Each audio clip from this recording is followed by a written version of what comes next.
All right, hello everyone. How are you all doing today? Hope you're all doing fantastic. So, welcome today's live stream. So I'm on a smaller painting right now. I'm doing a series of paintings where I paint over um, pieces that were probably I could call them just experimental. So I'm doing a project where I paint over a lot of my older, smaller pieces, some of my like early paintings, or just like paintings that I was just messing around and I don't really care for the result. And I'm probably just gonna do something different on top of it. So that's what this piece is doing sitting here. This isn't this is that itself was a paint over, interestingly enough. So this is gonna be the third paint over. So this is the paint over of paint overs. And with that said, the title of this live stream today is the scariest part of live stream painting once you're done. Once you get used to the nerves. Once you get used to the nerves. And what I mean by that is, like with anything that you get used to, public speaking, talking on camera, if you've ever wanted to like do a podcast or a vlog, I don't know, starting a new job where you have to interact with the public, that can be scary. Like you're a waiter and you've never done waiting before and you're scared of interacting with the public, that can be scary. But once you get used to it, I think that the scariest thing is not so much the painting. Like, yes, sometimes you feel like you're under pressure, but I feel like over time, eventually that kind of like pressure to paint on camera goes away. And yes, maybe in the back of my head, I'm like, oh, I do think, what if I mess up? But that's not necessarily like something that I don't think about like off camera. Like, if I don't remember the last time I really painted off camera, like without somebody, without live streaming. But I don't think it's really the mess up idea. The truth is, it's actually more like, what if I say something stupid? That's the scariest part of live stream painting is, what if I say something that like doesn't make sense? Especially if part of my mind is on autopilot, is on speaking autopilot. So when I paint, although I do have when I live stream and paint, although I do have a filter, like a mental filter, a conversational filter, I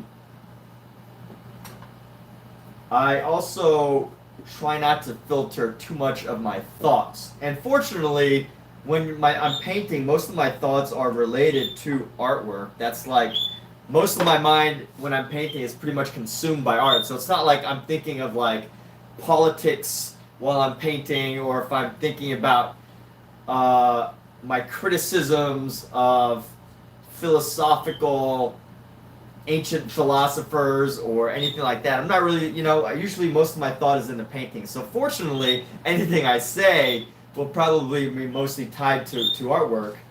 But I can only imagine that when I say saying something, the scary thing about painting, live stream painting, is saying something dumb. It's more so in the fact that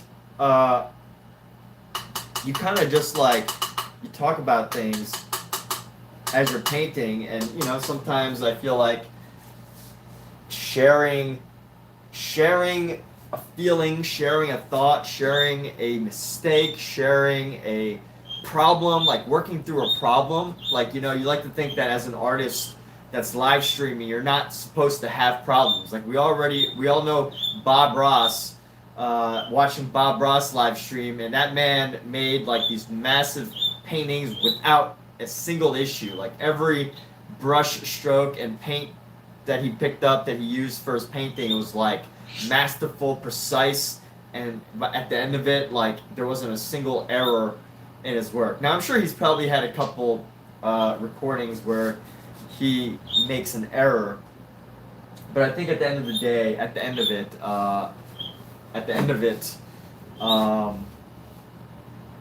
yeah, it's not so much making of the mistake as much as having to talk through the mistake, or saying like, oh, oops, oh, well, I'm just gonna leave that there, something like that. That doesn't sound good, especially not if you're like an engineer or something. But once you get over it and you're in it, it's like, all right, that's cool. Like, it's not so bad. So anyway, let's get painting. This is going to be. I'm going to paint over this. This was based on a nightmare I had one night, so I'm going to paint over this. And I don't even know what I'm going to paint. Let's just go ahead and just start laying down some colors. I guess that's how every painting starts, is laying down some colors. You know what? I can always make this of my from black. Actually, I can't now, but...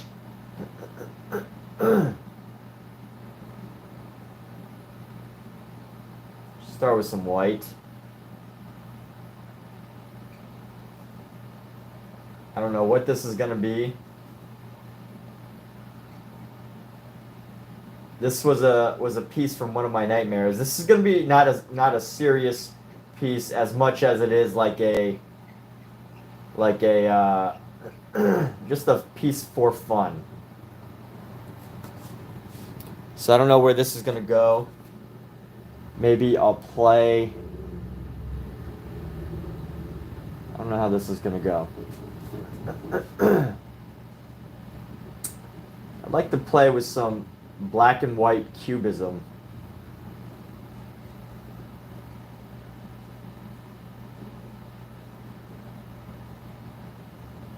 So I'm laying the paint straight down.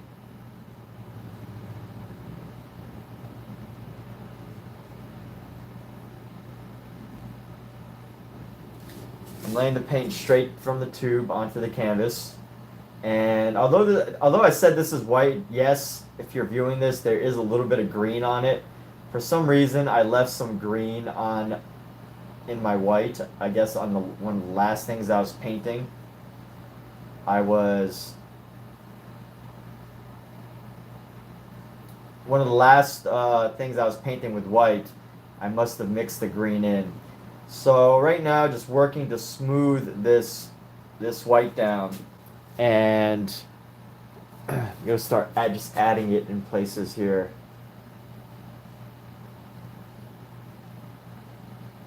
Adding white lines.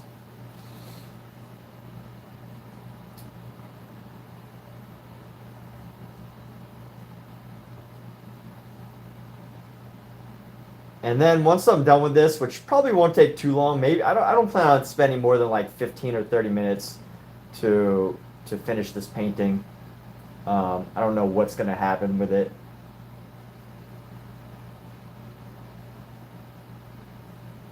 I'm not going to spend too long on this piece.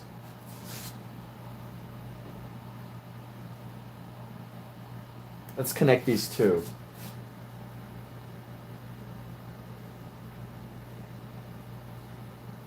Loosely connect the two. I don't feel like getting another big glob of paint if it's not black or gray. So let's use up some more of my black. And I guess there's so much black on this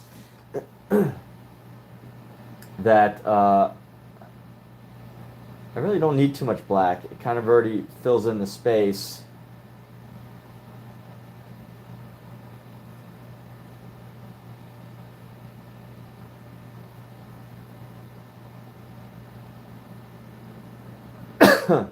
Let's go down here.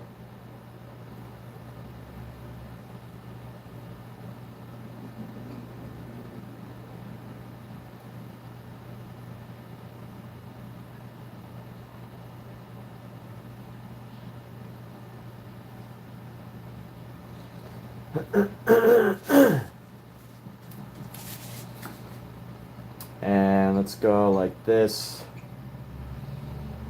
I'm going to start painting something else in a bit, but for now, working with this. It's kind of amusing. I really didn't think too far into this about painting black on black. What's up, Joe Smith? How you doing? Hope you're doing fantastic. What has your day consisted of? Anything exciting?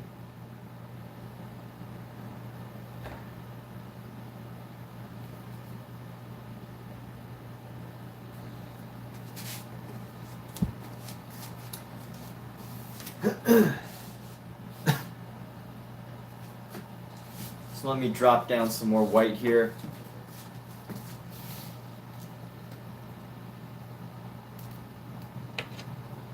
I actually really like this tube of Van Hoff white. It this Van Hoff white does a good job. See, I'll even paint over my name, my signature here.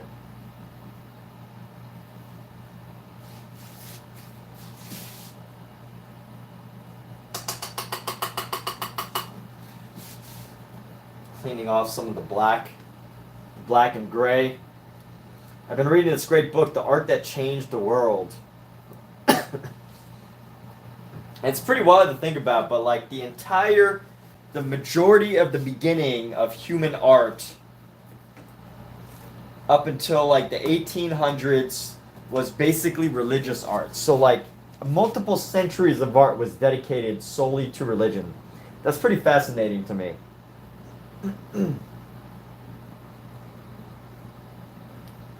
Like, you couldn't even be an artist prior to the 1800s unless you were committing yourself to the idea of painting for the church or something, because you simply couldn't afford it, right? Like, you had to be a farmer, provide for the children.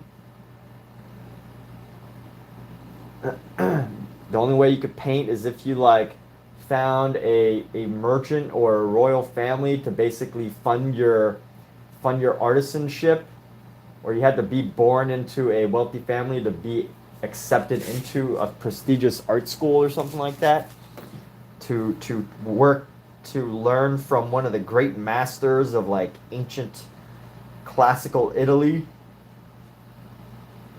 So art was definitely not accessible to the majority of the world up until maybe just the majority of people, I should say, not the world, but the majority of people up until like the last century. Like, people had things to do, they had to survive.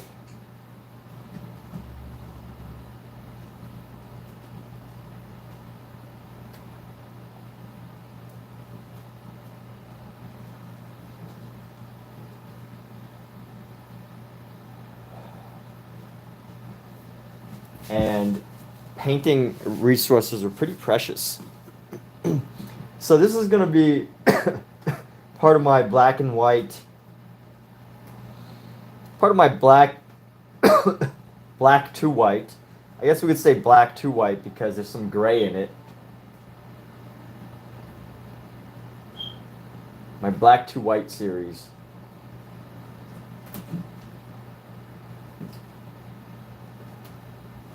This could be an abstract piece.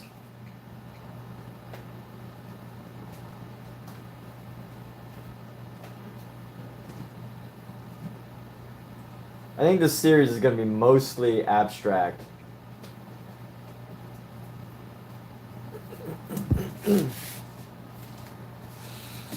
And just exploring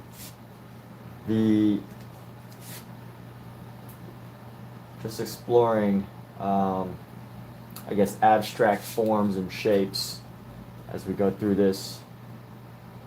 That's the goal of this series.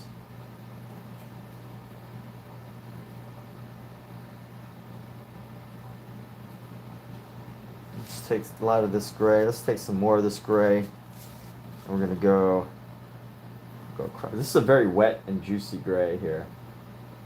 So we're going to go like so.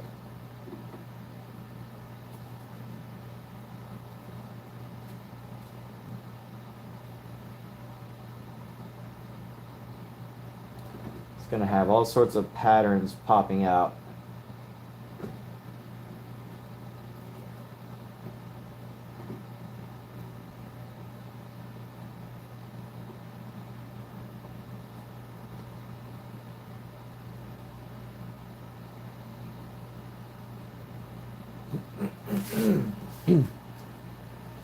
Alright, so done with that gray. I'm gonna fill this border, paint over my name.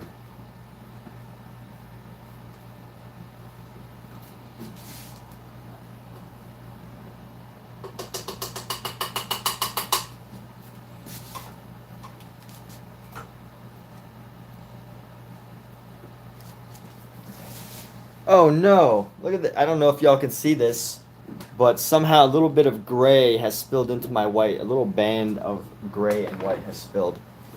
And here's some kittens. I don't know if you guys can, I don't know if y'all want to see kittens do stuff. Got a little kitten there and another kitten on the floor playing around. Where's the other kitten? There you go. The black cats. So we're fostering 2 black cats right now until they become old enough to get adopted. They still have to they still have to get big enough to be they still have to get big enough to get neutered and spaded before we can adopt them out, but that's what's going on right now. So let's keep painting. Grab a nice big glob of white. This has a little bit of green in it, but that's okay. And we're gonna go right here. Let's go right this way. Right this way.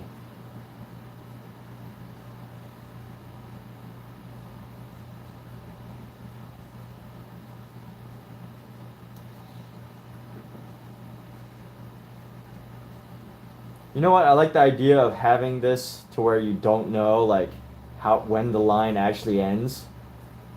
It's kind of a neat way to do it.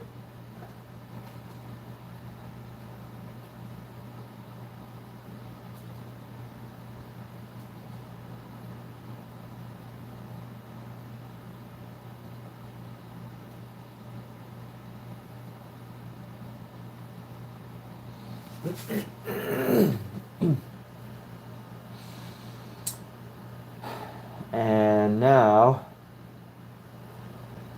let's see, how can we keep exploring with this color pattern, these color patterns here? You know what I want to do? So I want to cut into our white here. I want to cut into our white with some sort of sphere.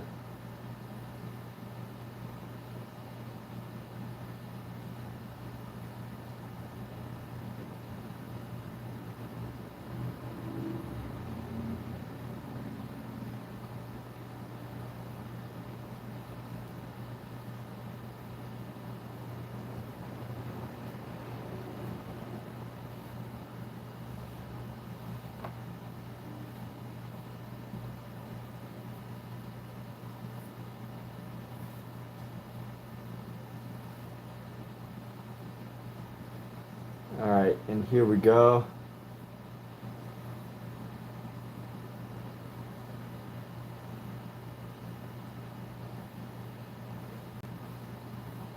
It's more black. I used up most of my black from yesterday. You know, we'll keep the inside darker and the outside lighter, just to make the sphere look like we're looking on the dark side of the sphere here.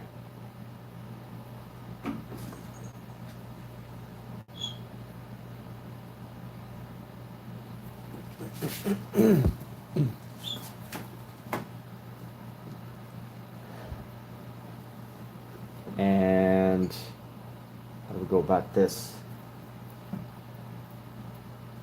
Almost out of this black.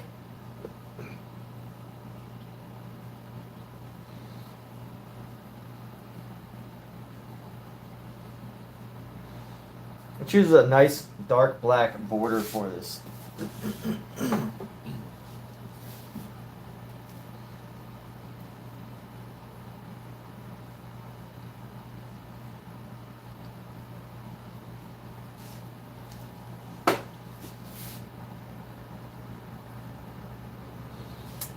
gonna go pick up some of this black and we're just gonna lay it down thick.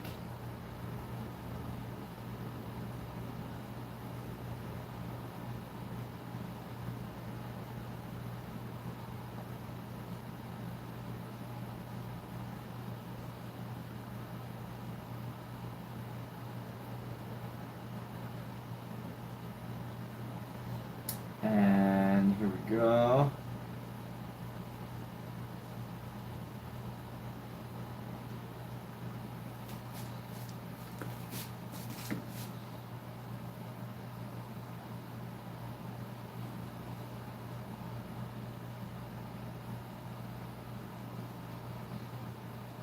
Nice thick black borders all the way up.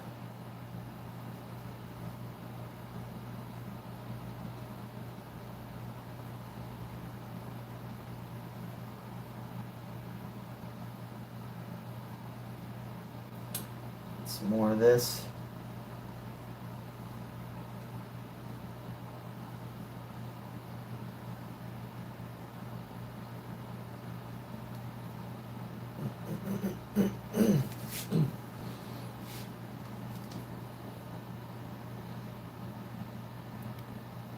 What's up, Kay?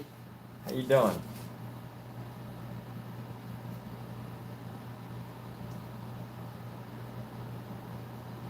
All right, so we're gonna go like this.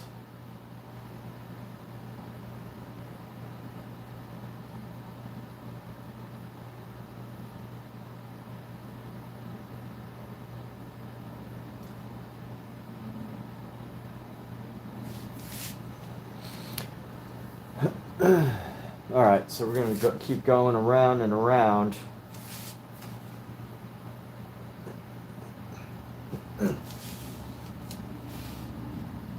And it really becomes a little difficult to like see what's going on here because my painting has so much, so many dark values in it already.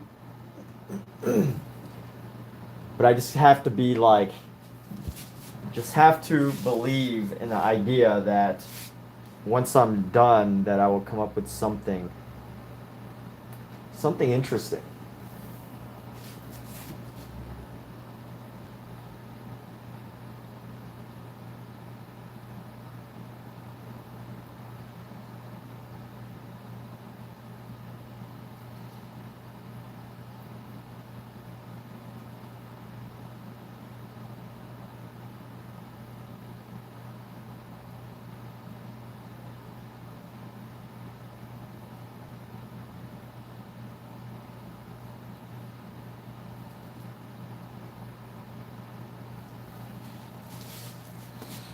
And let's take this black and we're actually going to go around our sphere with the dark black as well. Try to go around up into the white space.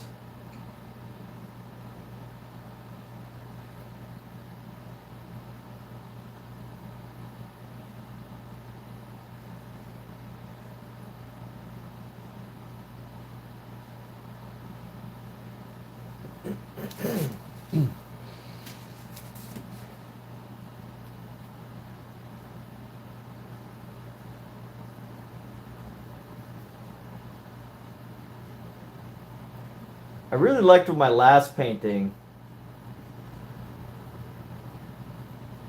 that I was able to do that. If you watch my live stream, you kind of check out. But it was a piece that was really interesting because I was able to create like the sense of like unease with it, and I really honestly can't explain how I achieved it. But oh, by the way, this black is probably going to show up really well if I go right here. And then down and up against this white background here. Against this white.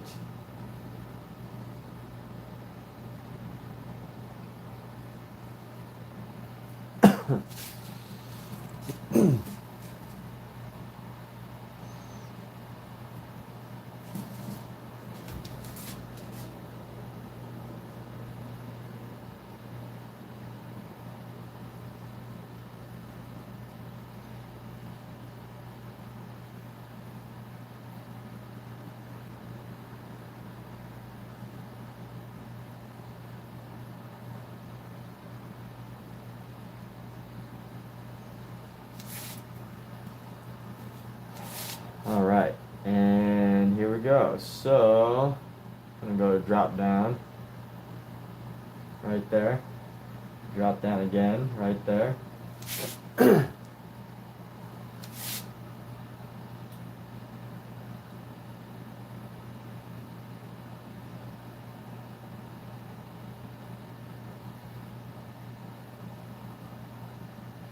Drop down into here.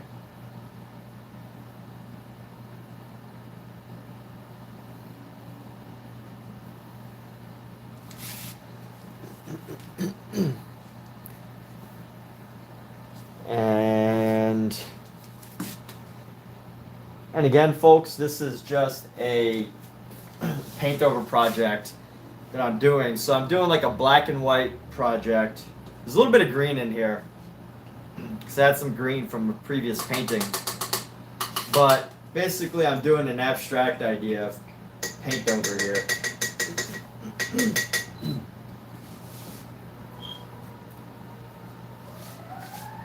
A bunch of abstract black and white paintings is what we're going for.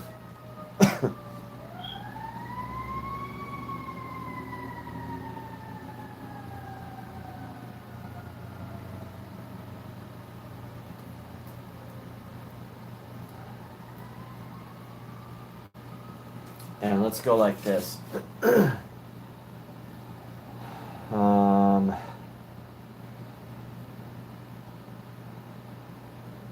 do a nice thick blob of white right here.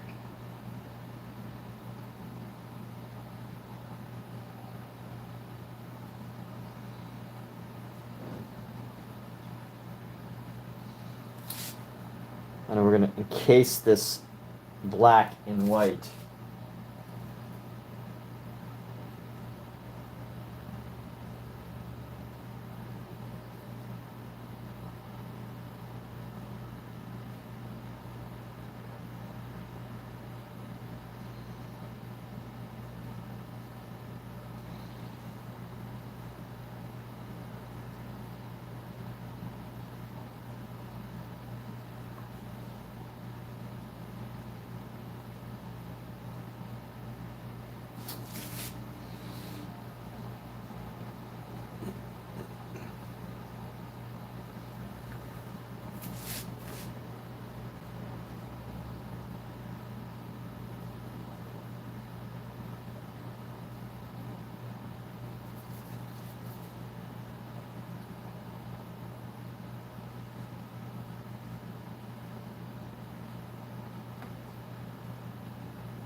Yes, what's with the shirt I have on? So Kitty, this is a shirt that I actually painted myself. This is a personal self. This is a self-portrait of myself, and that's the story.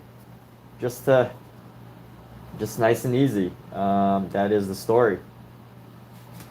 So what's the story behind your name, Kitty?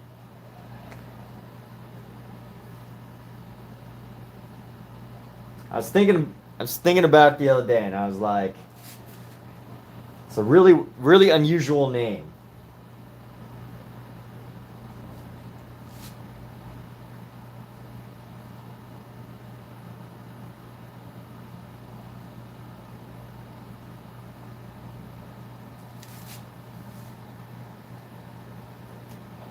And then let's mix in some black here. We're gonna mix in some black checkerboard here. Actually, let's paint up black all the way.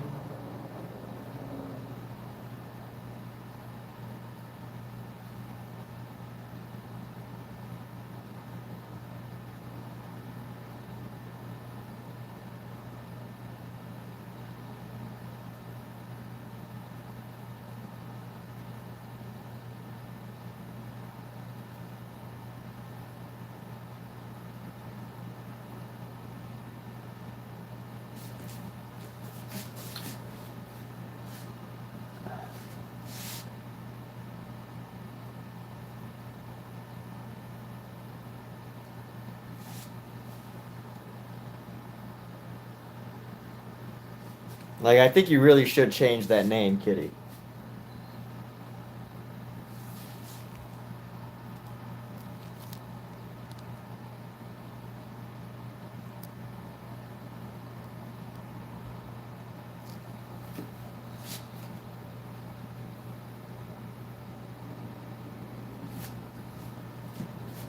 I don't know if it's like a joke.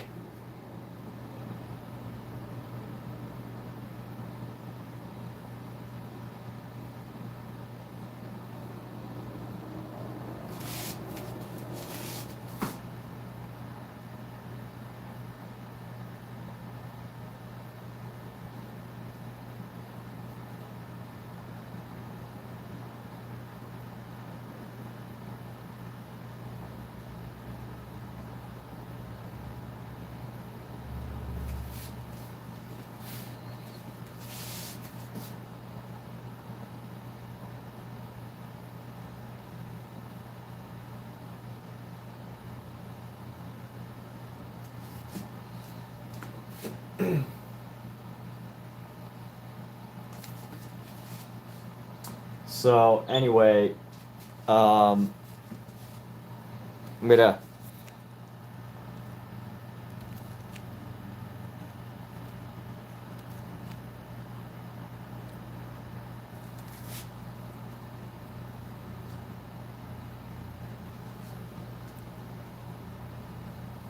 All right, so let's keep going. Had to put that person in timeout. They have a troll name. This person has been on my live streams before, but I never realized that they had a troll name until recently.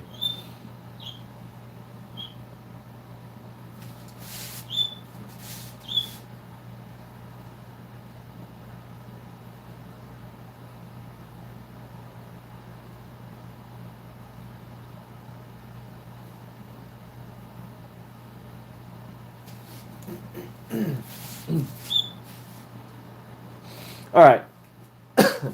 So here we go. Let's go. Let's go with some gray, black. I mean, I'm sort of coming along here. This feels very Art Deco-ish. I need to put some gray. Let's put some gray into the center area right here. Throw down some of our Payne's gray.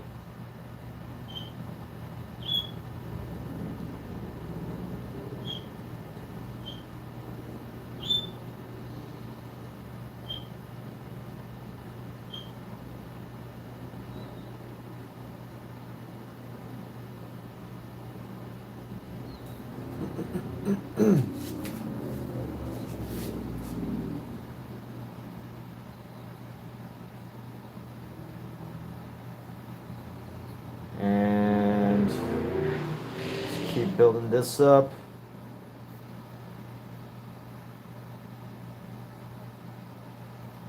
Let's go. Let's do another circle somewhere. You know what? There needs to be a random triangle somewhere. Let's do a random triangle. Actually, let's do a more complex shape.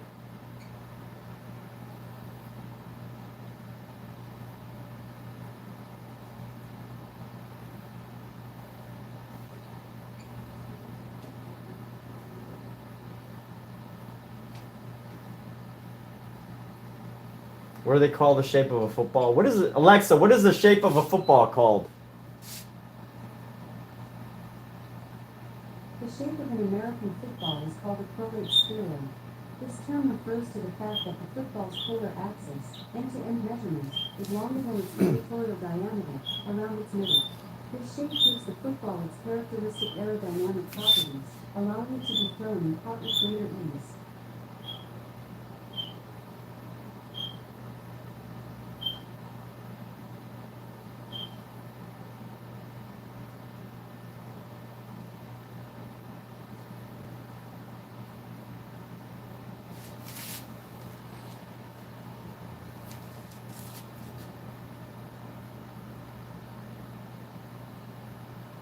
Let's go across like this.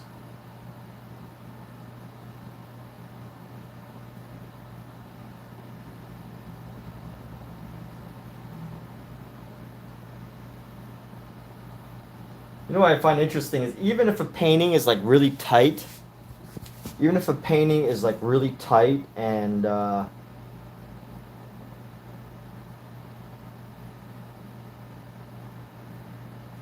even if an artist, I think, paints like really tight, like Pete Mondrian, for example, will use him.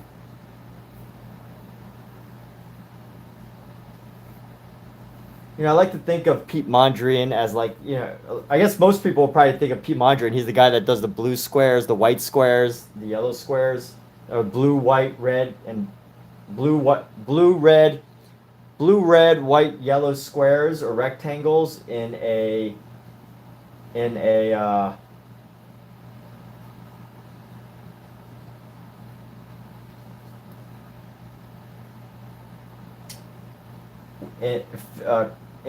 black with filled with black lines.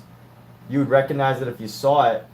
But I think even like an artist like him, it's interesting that most people say that expressionist is like emotion, and he was an abstract artist, and you might not think of it, but I feel like that type of art, that type of design, is really,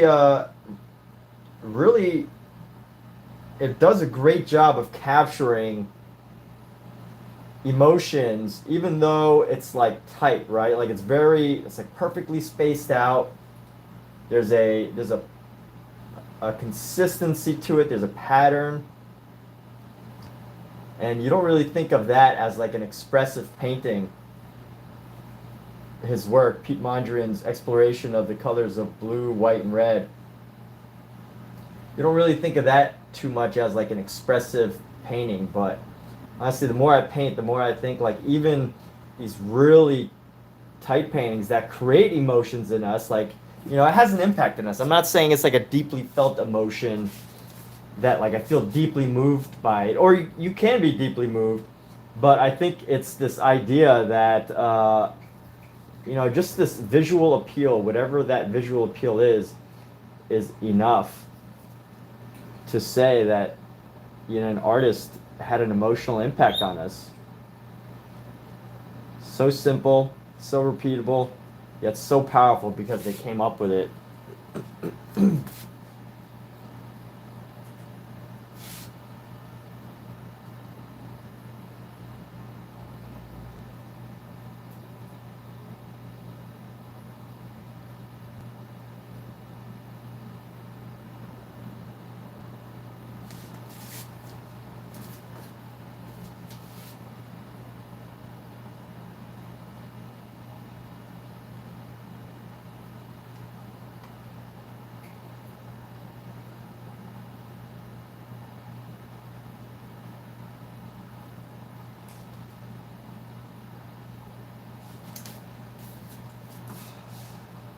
So here we go.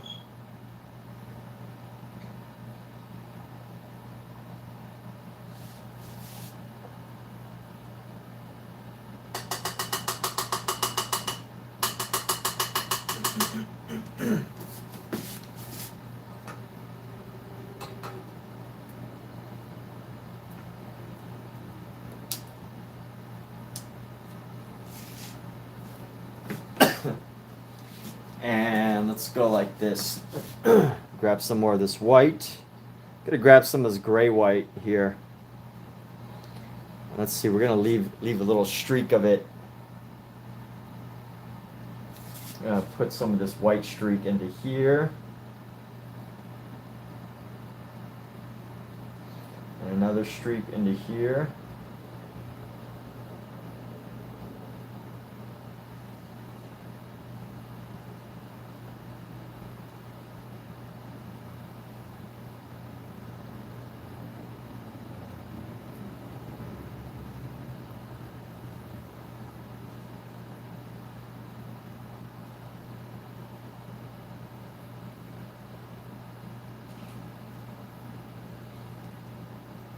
And let's go up here with another nice white pattern.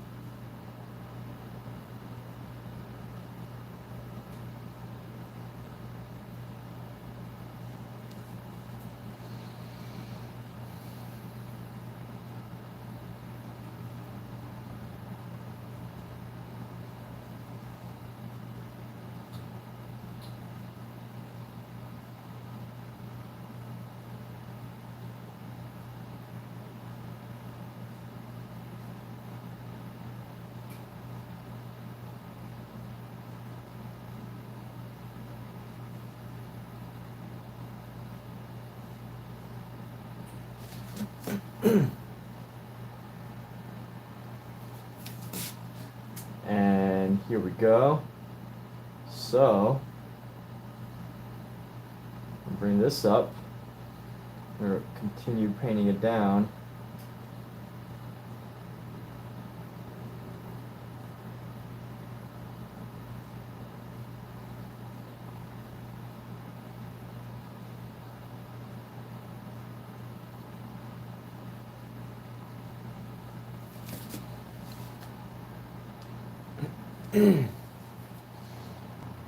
And see, where else should we place some color?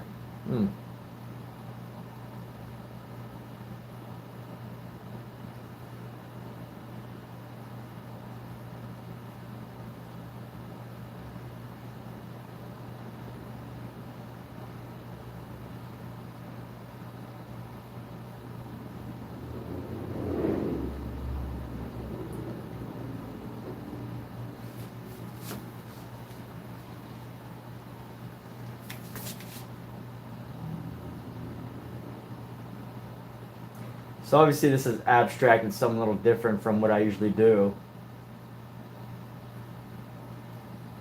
I mean, it's not totally unusual of me to do abstract work.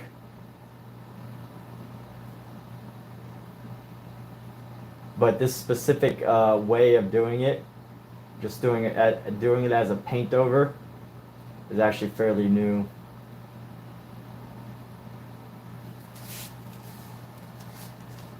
Like I said, it's kind of fun.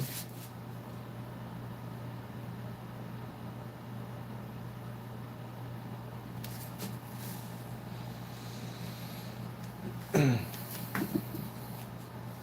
think it's some interesting, it's not even like patterns, it's just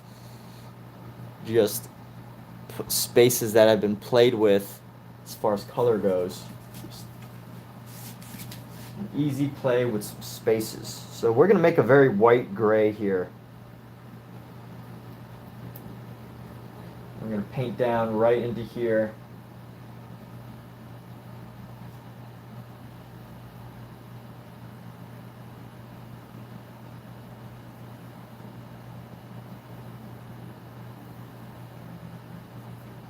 Nice, bold, confident stripe.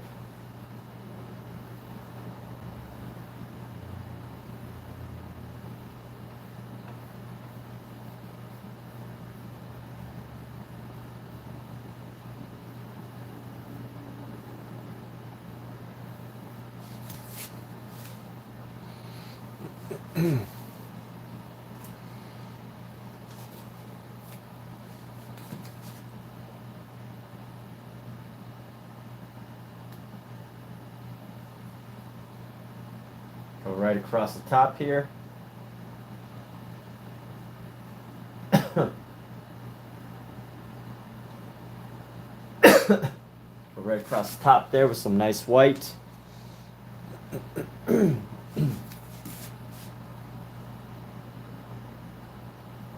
And you know what? I think I'm going to place a small dot of red right in the center up here. I feel like that's appropriate.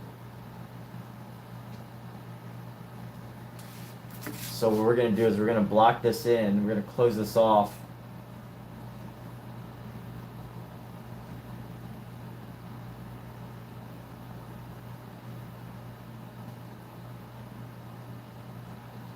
I'm going to close off this shape. This little space here.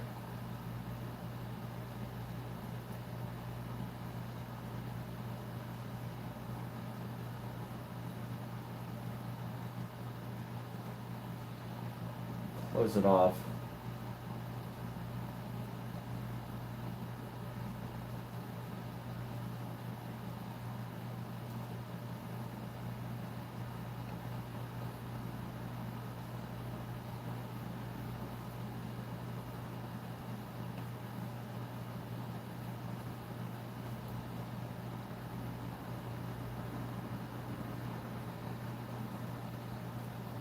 And then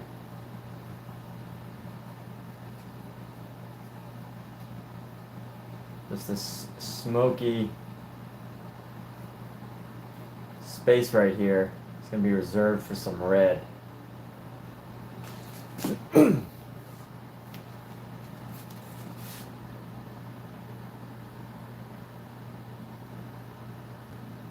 feels very Art Deco. So let's see. This space needs some more color. This area is kind of wet, so let me unwet it.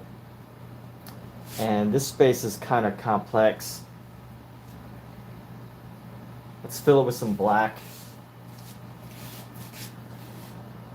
I think black is a good choice. No, too many stripes here. There needs to be some separation. Let's go up. Let's enclose this with something. Enclose it with something.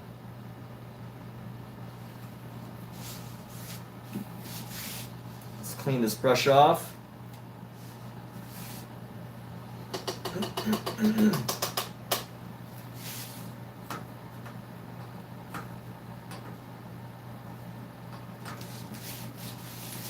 That's the one thing about working with the color black or gray is anytime you use it, it just like clings to the brush. Like it's okay if white clings to a brush, because white you can kind of like blend into a color pretty easily. But once you have black in it, there's something about the color black that just makes it so powerful.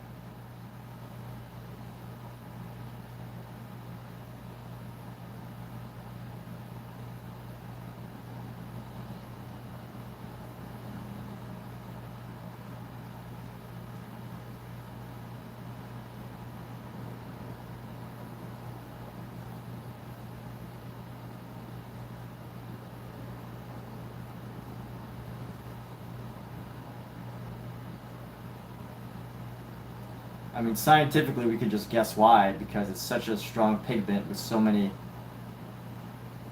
a dark, influential pigment. There we go, a nice little red dot right there.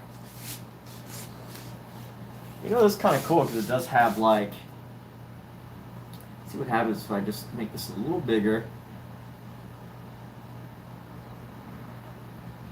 In a way that blends into the surroundings.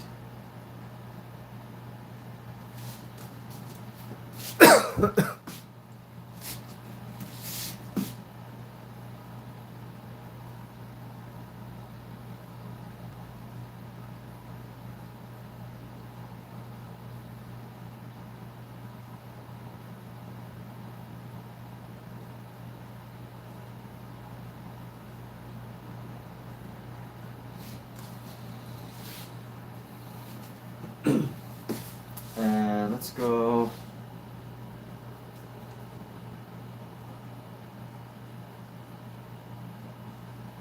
Alright, let's clean this brush off. We're almost done. I think I really just have. Actually, I got all this space and this space.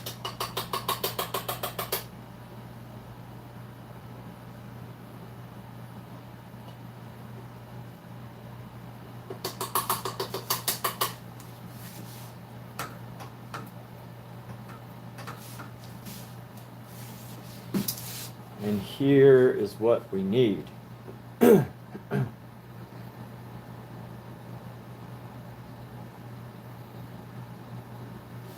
Let's do a nice thick black line.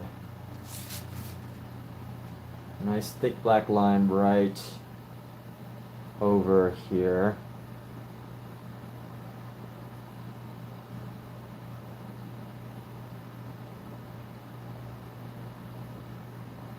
But yeah, those of you just tuning in, the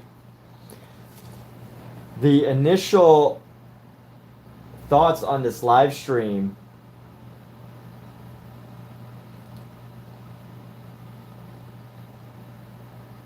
The initial name of this live stream was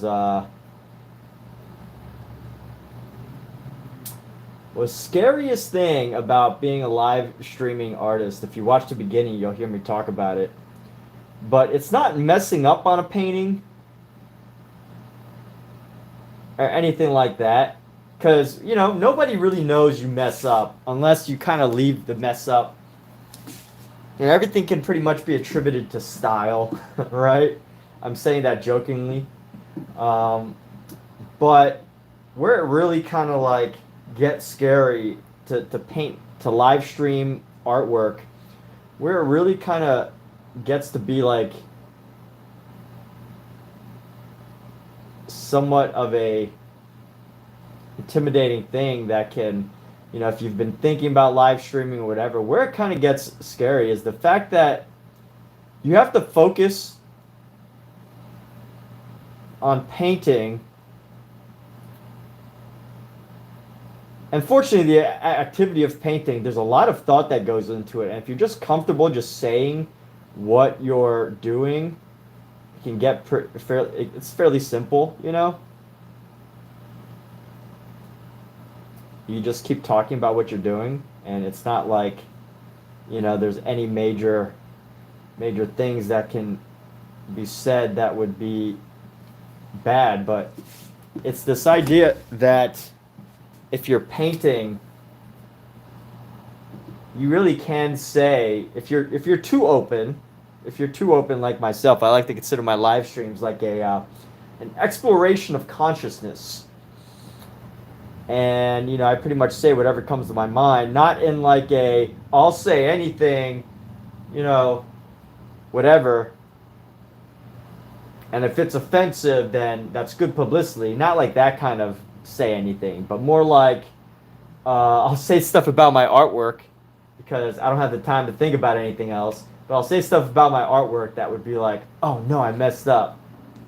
And then, you know, nobody likes to hear that. But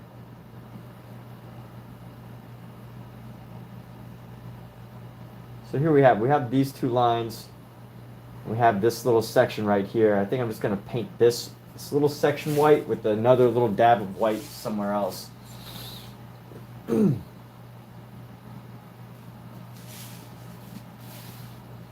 let's add these just two little triangles of white here. This little triangle and that little triangle. So clean off this brush. You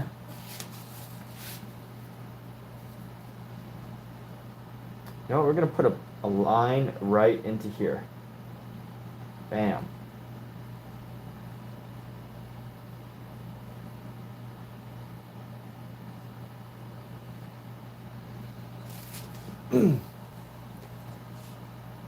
Just to add more texture into this.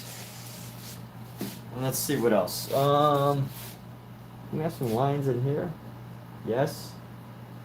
Yes, maybe.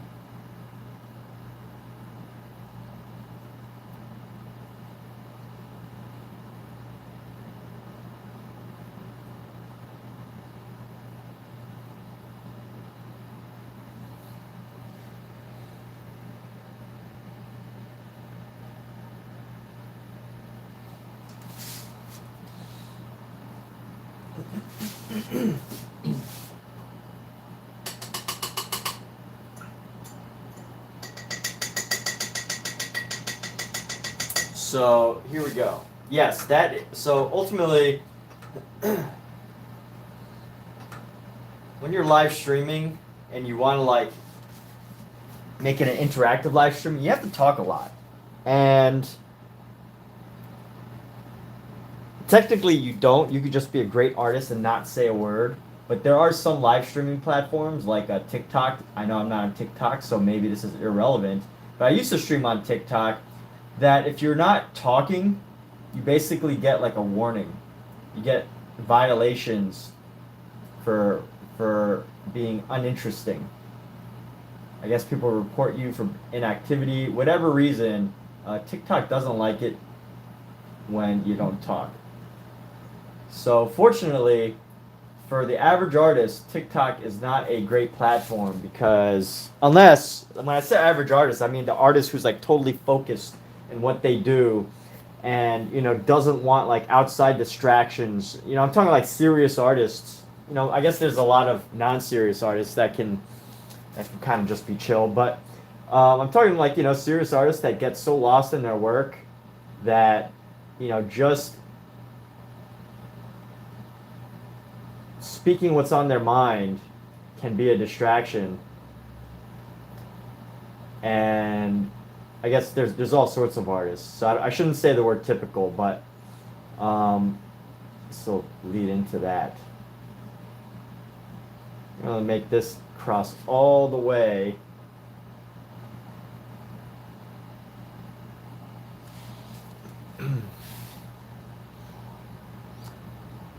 I like that. I actually like that, how that came out. So let's make it go all the way.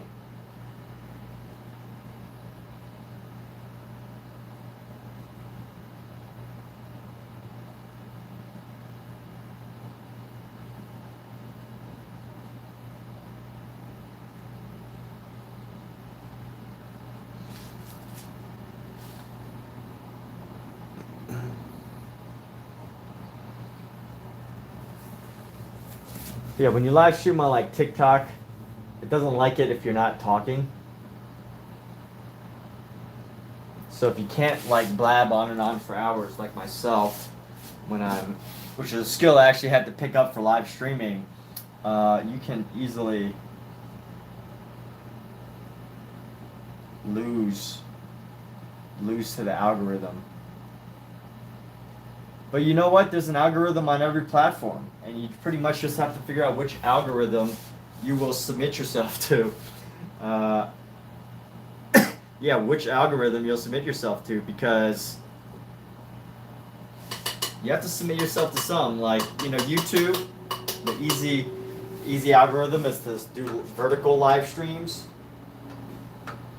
If you stream vertically with pretty much anything, you'll probably get viewers.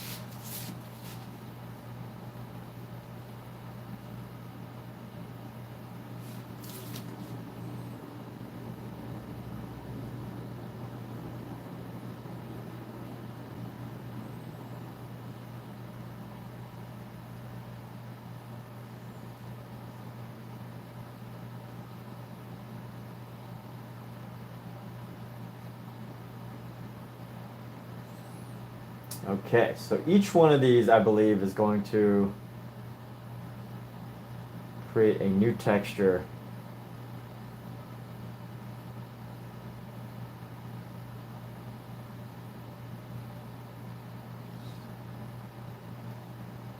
Because it's going to pick up paint from the last section.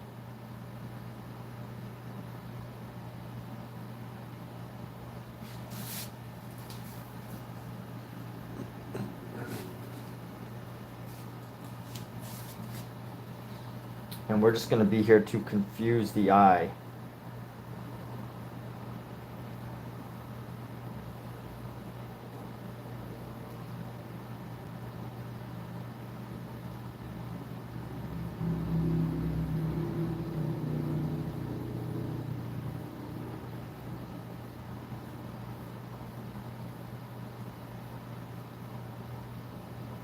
Just something amusing to distract the eye. And we're going to darken this next one. So we're going to darken this by picking up some black here, but not totally black.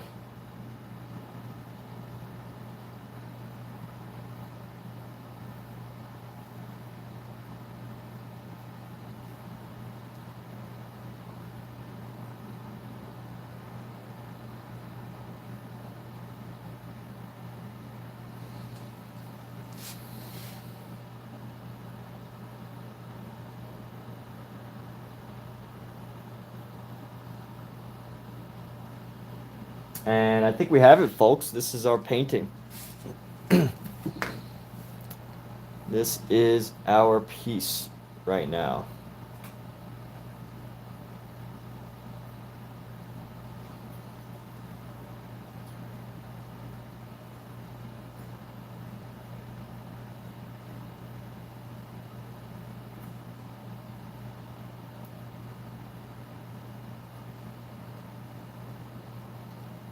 And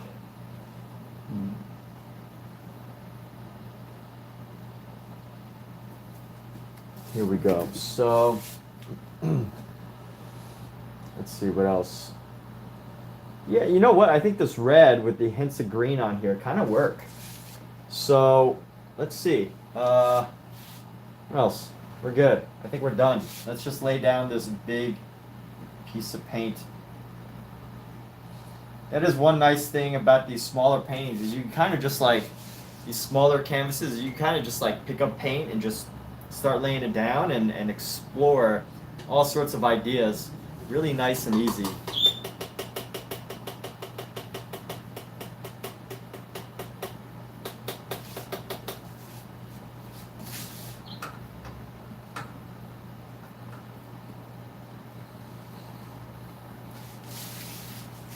But this painting took about an hour. Wow, I'm actually surprised.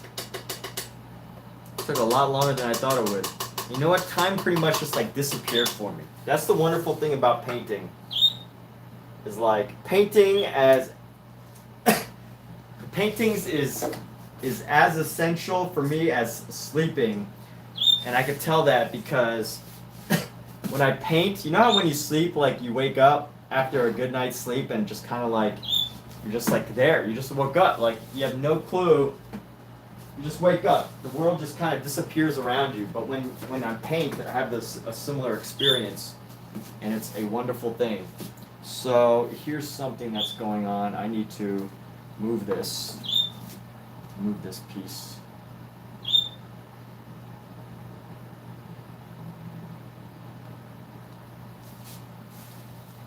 There we go. Oh, I know what I have to do is I have to prop this up a bit higher. I'm going to bring this in, pop this onto our canvas here. Going with a bigger painting. So, how do I lift this up? There we go. I'm just going to pick it up like so.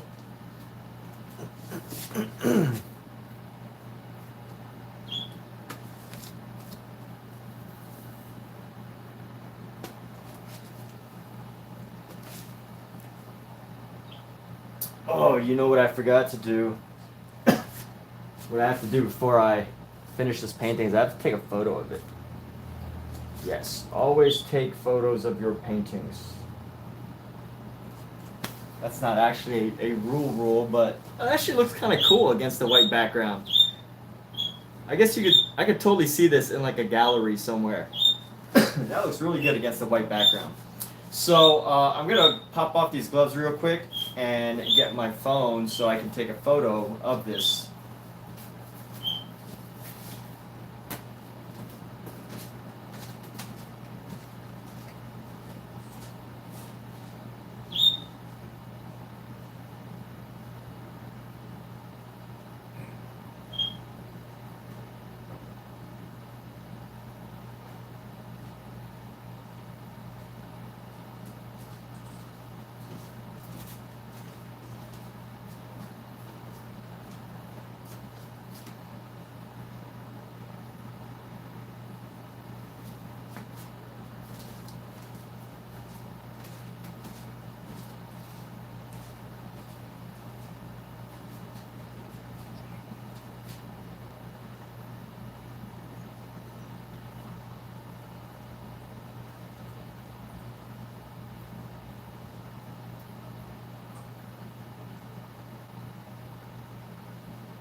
All right. Let's see this kitten. So our kitten has just woken. Let's take a look. Ah ha ha ha! Oh, she got me right in the jugular. This little kitty got me right in the jugular. Let me see. Right there, this little pin stab from her nails. This little baby. Look at her. It's a little baby. Who's that? Who's that, young lady? Who's that? Hmm? Who's this in the reflection here? Look at.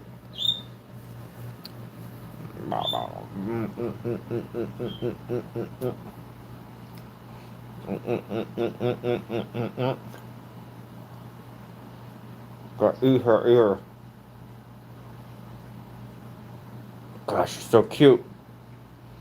Look at his face. She's got eyebrows. She's got white eyebrows. How adorable is that? I guess she's starting to get some colors. She's getting like browns. Some browns you could see there. Browns and oranges.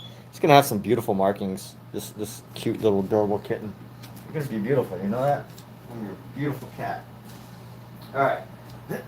So let's get this photo and get on with our next painting. Let's do this.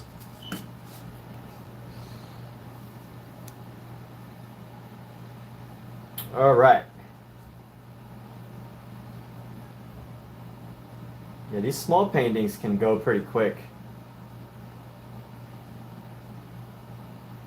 The only problem with this painting is it's still so wet that the light kind of like reflects on it really heavily.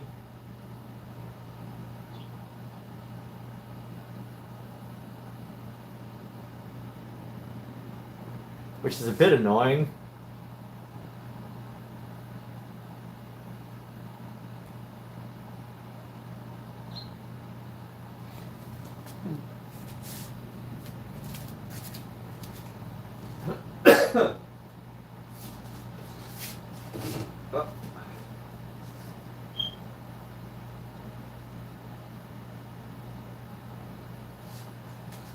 Uh-oh, we got a package.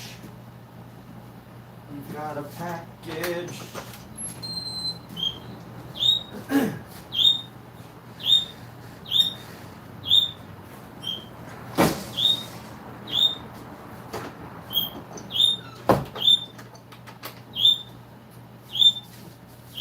Package has arrived.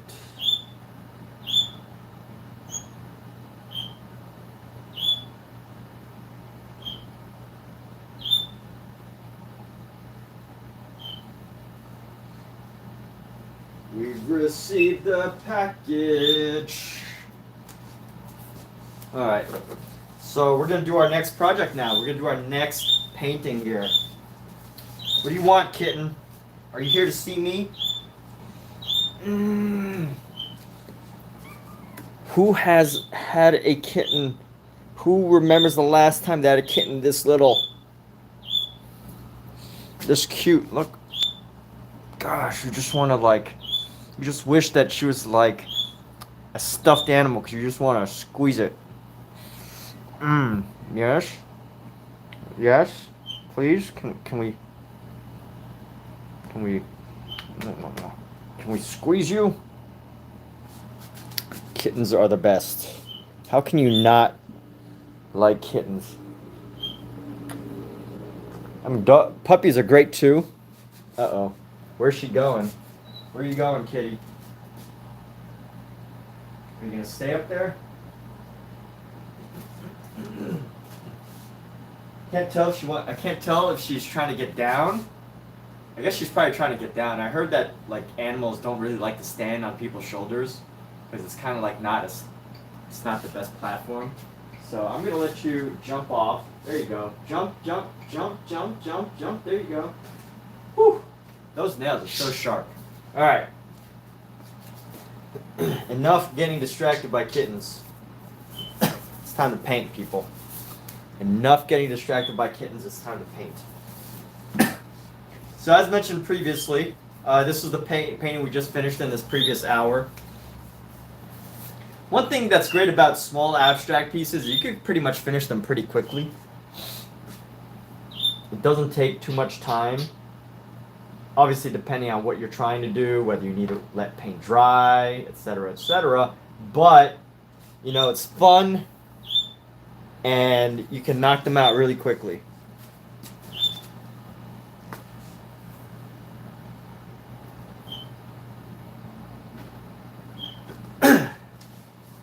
But as we move on to much bigger and bolder pieces.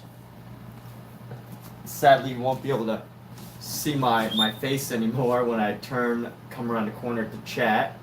But, ooh, wrong button. That was the wrong button there.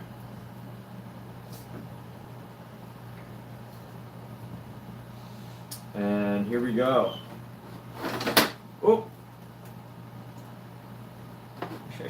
Raise it just a little bit higher. A little bit higher is okay. Oh, come on. There we go. I think that's a good height, right?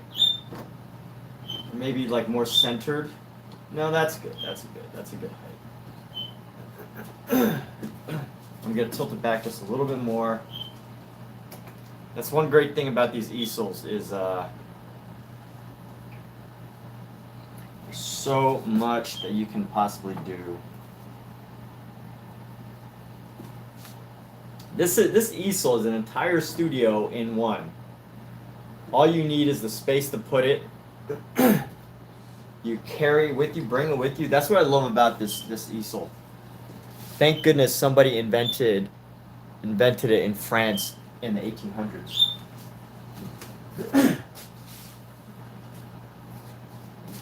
And now for the main event. In the left corner, we have the canvas, or Emmett Ferguson painting, and in our right corner we have the canvas, which will be painted on.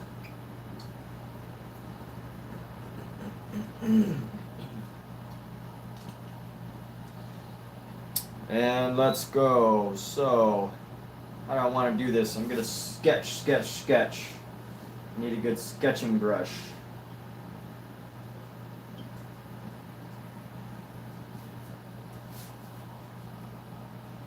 I keep wanting to do like a really nice loose version of what I do, but I don't think it really works. So I'm gonna save my loose sketching for another project. But for this one, I think what's more important to me is getting some of the details right. But I'm still looking for the right brush to sketch with. I have one. I have a brush that I like to sketch with, but I can't find it. A lot of brushes just tend to like disappear over time. Trying to find my sketching brush.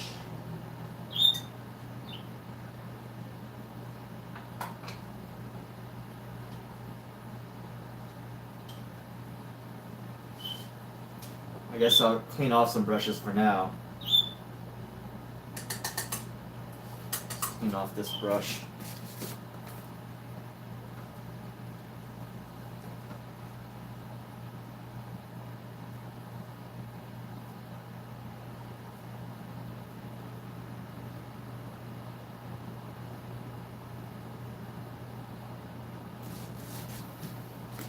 So I'm trying to find the right brush, but I just found out, like, I just don't understand why. I wish I could get a good technique. Like, I have paint supplies and cleaners, all sorts of things, but no matter what, no matter how much I use them, I can never fully get the paint out of every brush session. So no matter what, I almost always end up with a brush that I've used that needs to be cleaned again before I use it. And maybe it's because the materials that I use have too much pigment in them. So I'm just basically putting like pigment back into my brush. I don't know, but it's kind of hard to keep up with brushes that way. Ah, is this the brush? Nope, that's not it. Where's my regular? I seem to have lost my favorite sketching brush.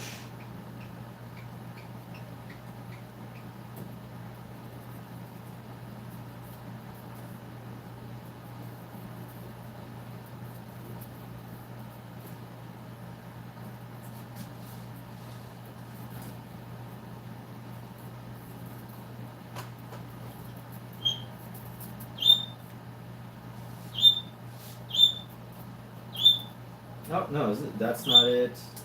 That's not it. Where is my favorite sketching brush?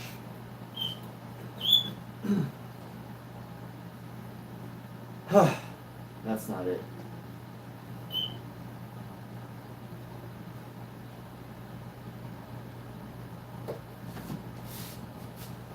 Kitty! Psst. Kitty, nope. Here, go somewhere else. Kitty, right here, look.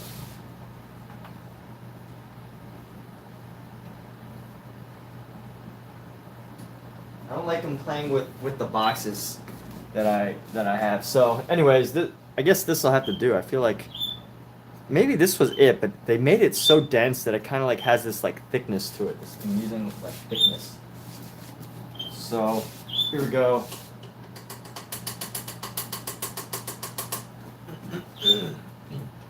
Let's start some sketching here.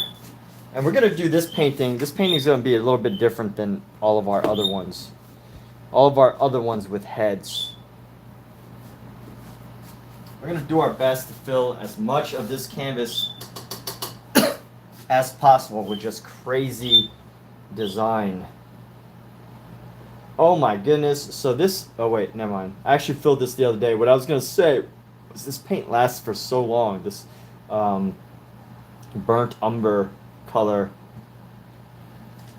So I've had it in here for like a couple weeks and it's still wet, but the reason is because I actually changed it the other day. I actually added some more texture to it the other day. So that's why I added some more paint to it the other day, wet paint, which is really the actual reason why it has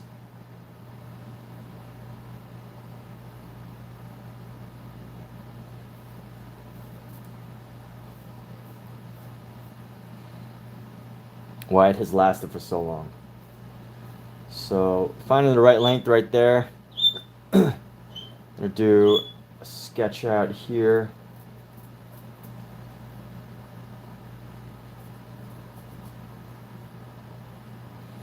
So we're gonna go like right here.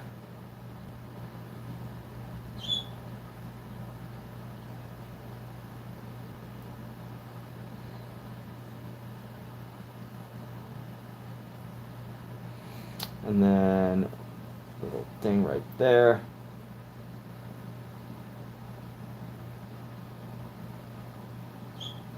Here we go. Here's a secret. So this is going to come down like so. Now it's going to come down a little bit. Go down right here.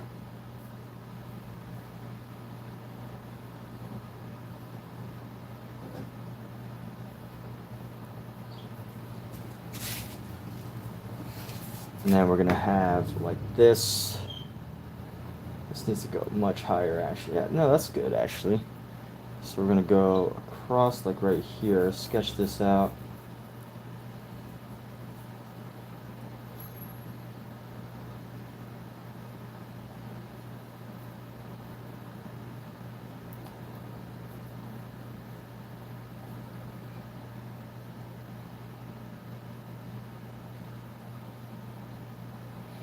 We're going to go again.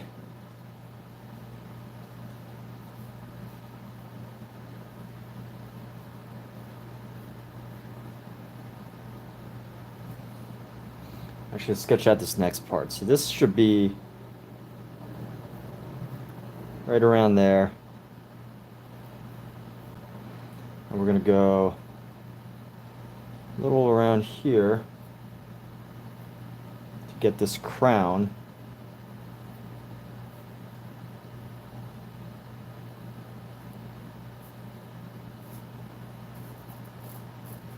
So getting the basic sketch out. One thing that's great about working from references, from really good references, is that you just know that that the design is going to look good. So you really just got to figure out the painting, and you just have to redraw it. So ultimately, I do this by hand, manually. Every artist is probably gonna, have a different way of doing it.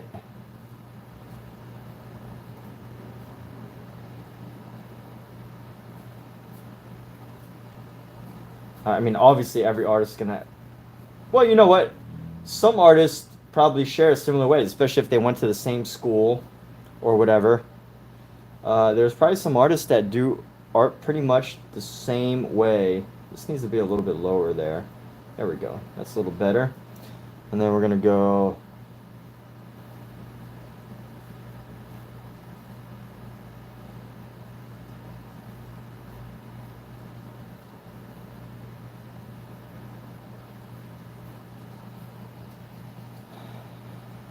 Honestly, I feel like this one's too far apart. Yeah, this one's definitely a little too far apart, so we're gonna bring that a little closer, a little.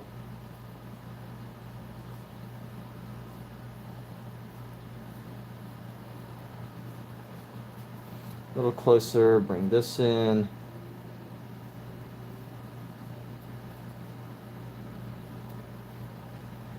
So there's be 4 of these. 1, 2, 3, and then 4.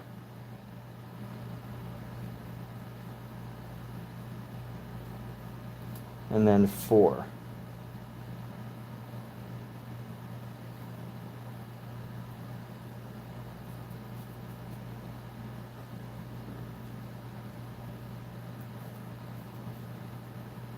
And then down and around. And that's going to make up the crown basically. And there we have that. So right over the top of this. And taking it slower with the sketching process.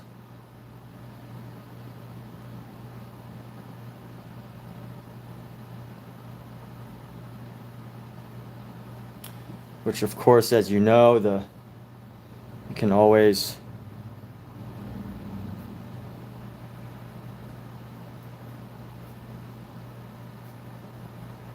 that should be about the same width as this piece. So we're going to bring this down, and we're going to bring.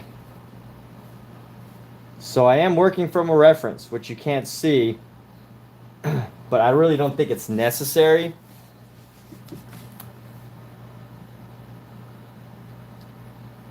I don't really think it's necessary to see as far as this entertainment goes.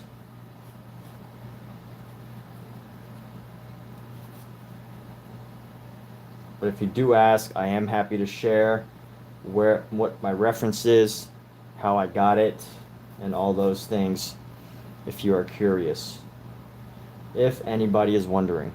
So right about here, I need another section right about here. Oh, that's about the width of the other eye here. So I need to go right up to this corner.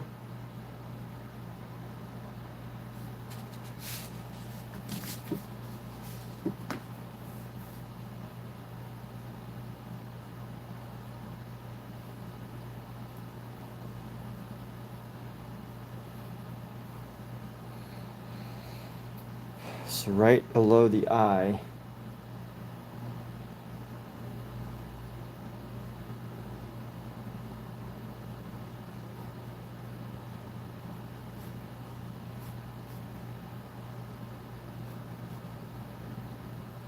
And then right here.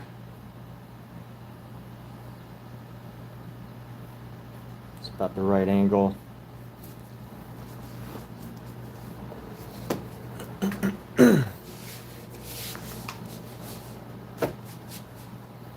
Let's see, this second eye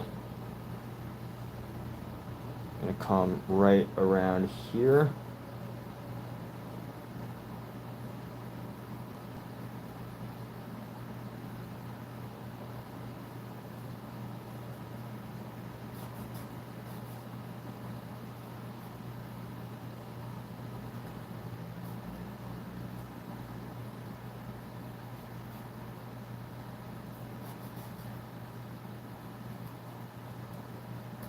Okay.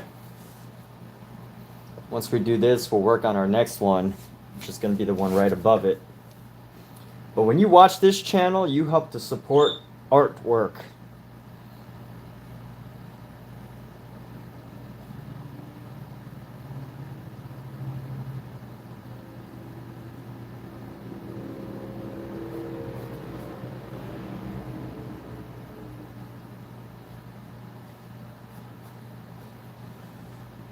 And then there's going to be another eye detail that pops right there.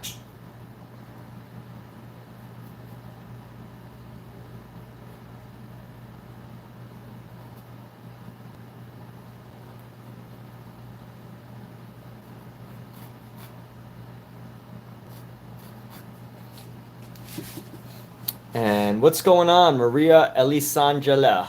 Welcome. How are you? Hope you're doing fantastic. Hope you're doing wonderfully. How is your day going? What brings you here on this wonderful Monday afternoon? So this needs to be at an angle. So this is going to go down right past the eye, just not double the length, but like a little bit past the eye, like right there. A little bit extra width for that. There we go. Perfect. Okay. And then we're going to come down with this. And then bring this down here. This is also going to come down like right around there. Now we're going to go bring this over.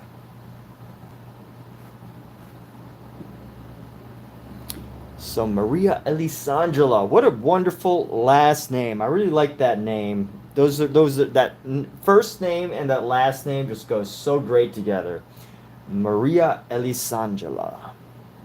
Very good choice. Like I know, I've heard the name Maria before. I'm not going to pretend like it's the first time I've ever heard the name Maria, but the way that it goes with Elisangela is just very, very classic.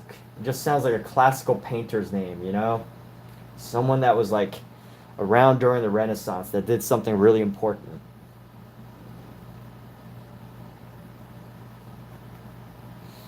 So here we go.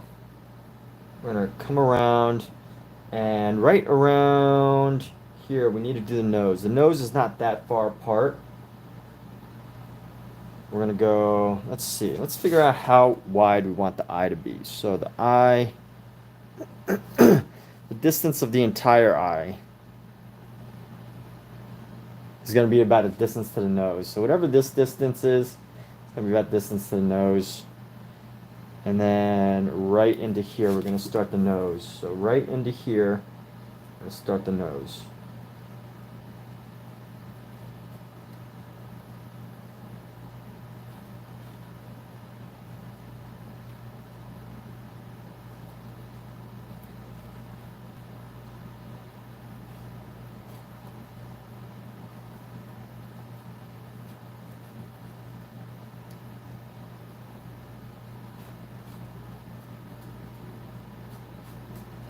So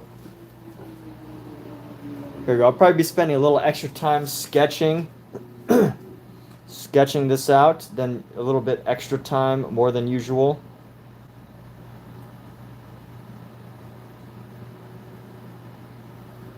Because this is probably going to be one of my more complicated compositions here.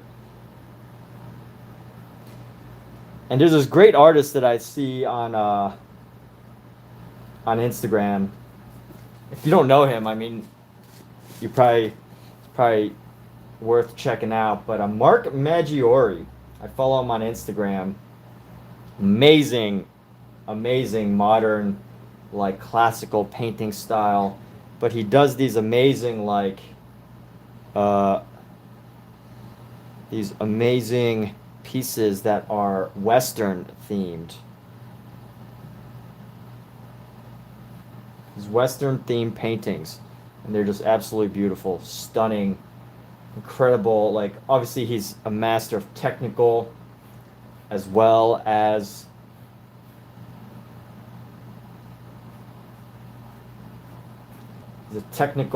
technically brilliant, as well as like visually interesting and stunning work. Just so much can be said about his work. He's definitely gonna be known. You can definitely know that he's probably gonna be known as one of the modern masters. When I say that, I think he is a modern master, but definitely sometime in the future, I think he will continue to be recognized as one of the best painters, one of the greatest painters of our time.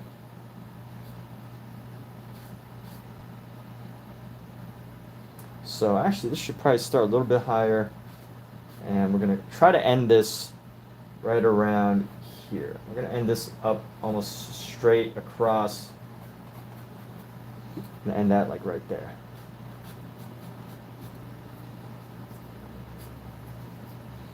And here we go. Just a little bit more here. Oh, these two lines should be right around the same. So we're going to go... This is going to be one long chin. I'm trying to find where that chin... the length of this chin should be about the length to the tip of the nose. So whatever the length... Let's see. The chin to that area should be from that to the tip of the nose. So whatever this is to the tip of the nose, let me see, one more time. This to the tip of the nose.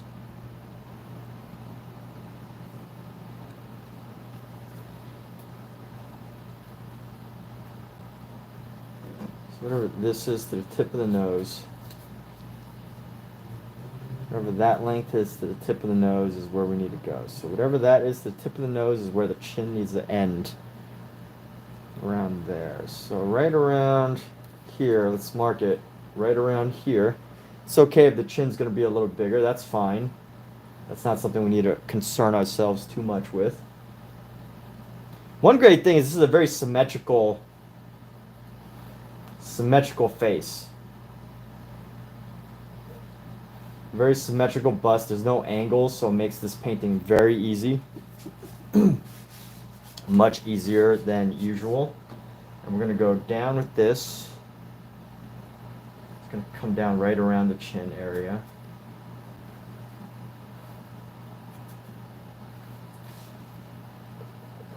And let's go right here. This piece is going to come down like so. Oh, that's a little too far. It's going to come right down to the chin, pretty much. And we're going to go like this, below the chin, and come up and around.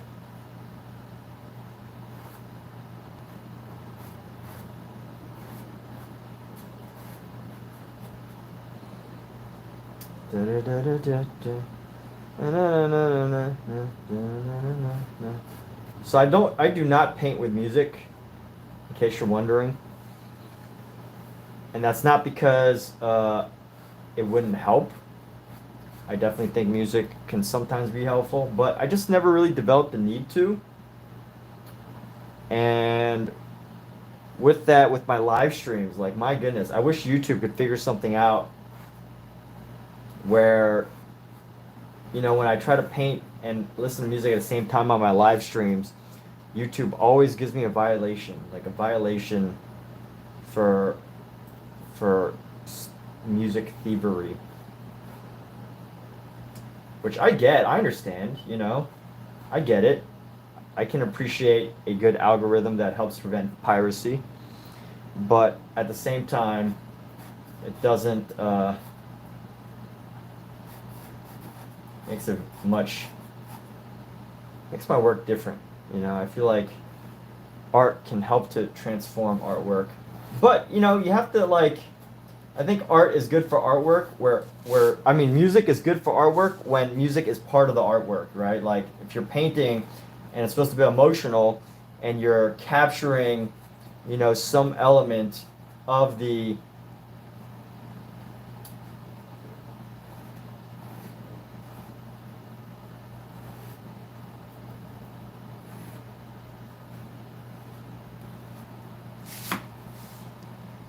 Okay, so we're going to do this half face here. And now we're going to do a half face at the top. But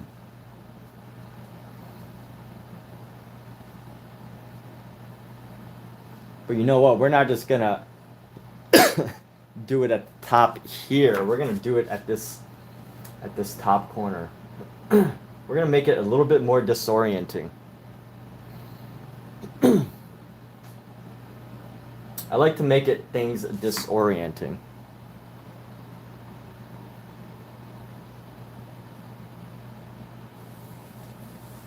So let's plan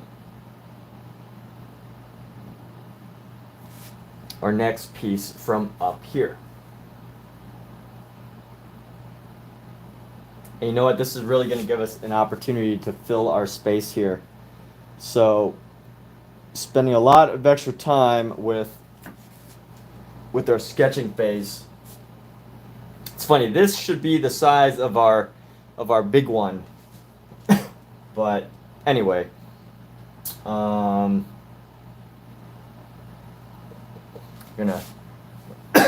change it up here, and let's go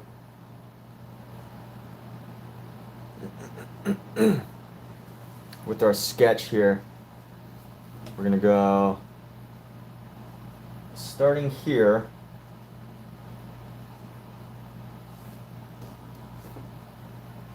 And do like a little roundabout thing. It's gonna come right around, we're gonna start seeing it, seeing.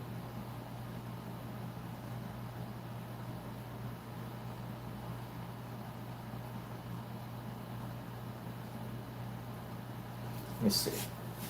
That length should be about the same as this length. Oh, no, if you measure like this, you can't really move.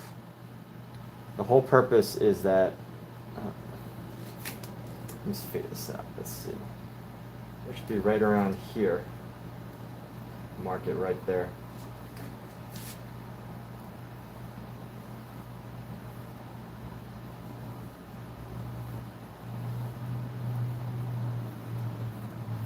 So that's a pretty standard measuring technique. If you don't know it, basically what you do is you got to make sure your elbow is locked, your shoulder's locked, and you kind of just look for what you're measuring, and then you place your thumb, and then you kind of move it to the next place to kind of get proportions. Now, it's actually really just designed to kind of capture proportion and not necessarily to figure out the exact measurements of everything and be super precise.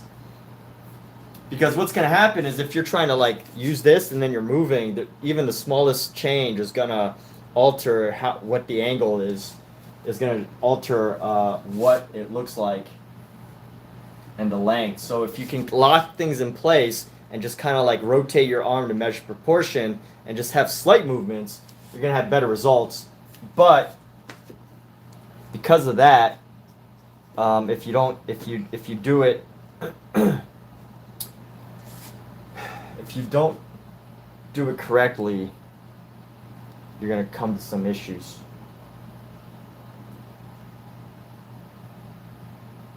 You're going to have it's going to have some proportional issues, which is only as important as you have deemed it to be.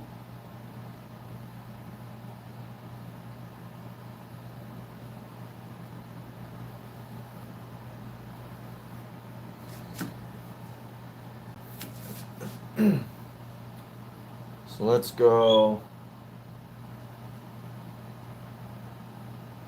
right there.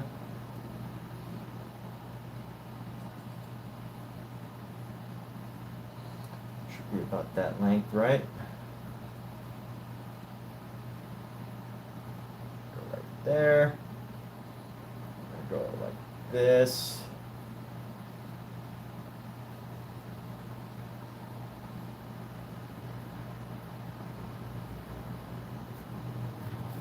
Come back up just a little bit. Nice sharp upward turn. And then we're going to have a little thing that comes around.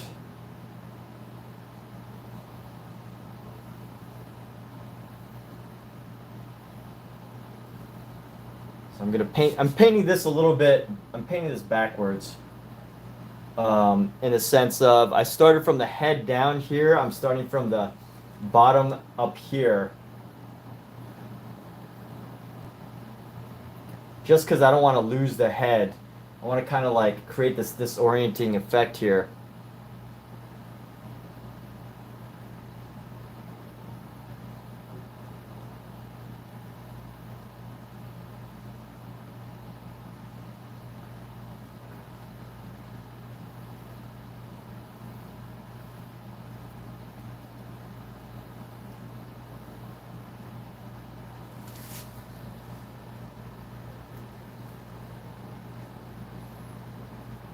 And that's one thing I like to challenge myself with when it comes to drawing.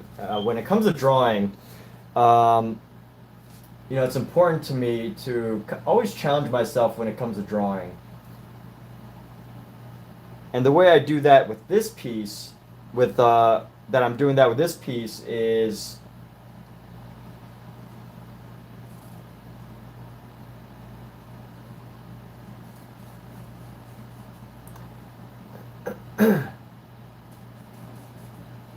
is that it is, rather than painting what I already know, I continue to paint with something a little bit different than what I have recognized. So this is going to come down and we're going to go.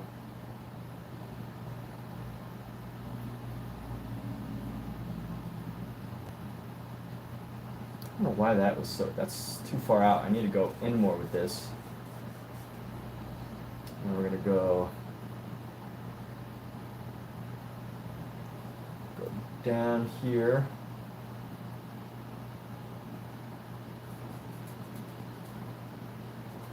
And bring that up. We're going to bring this.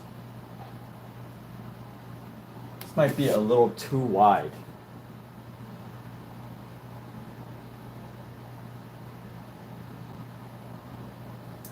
So I might have to think about bringing this in a bit. Let's see.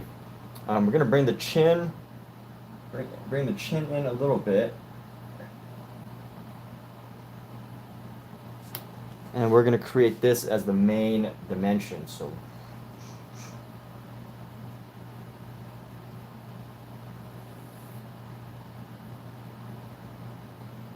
should be about that wide.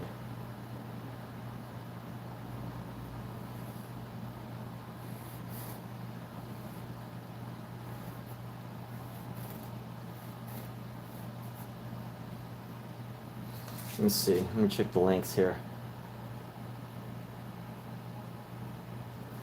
Let's start. If I get the center view, then I should be able to get this view. All right, that needs to be a little. This could go a little longer.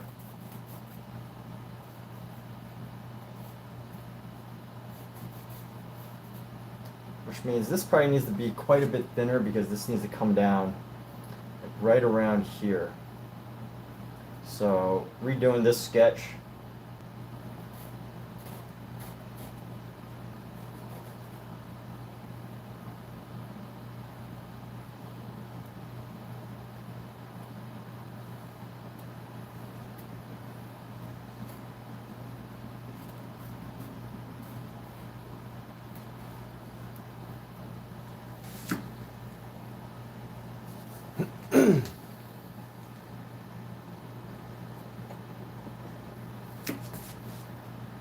All right, so here's where we have to get a bit serious.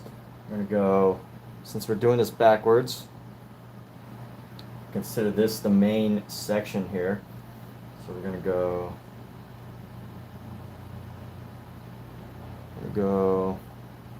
up and around. Let's get a little, this is where the chin ends.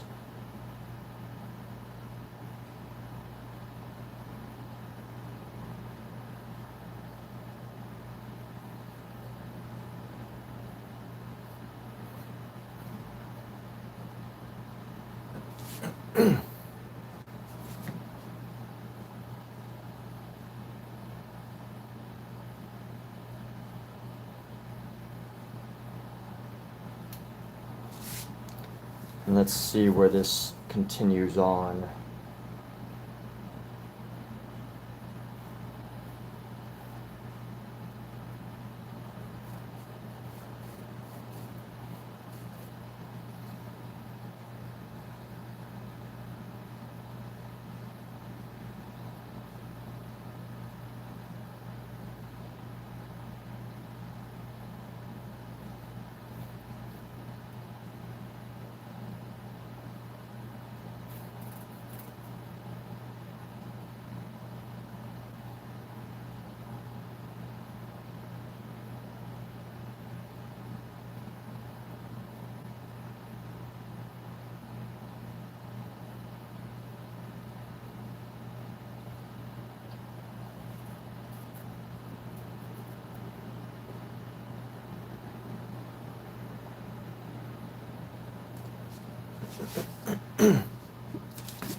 You know, I think as long as we keep up with these proportions, we can create the illusion that we did everything right. So that's the goal. We're gonna keep up with these proportions.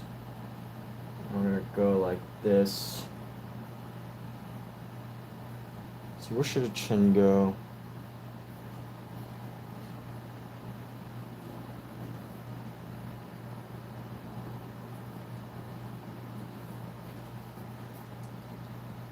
And then right up here, right up there.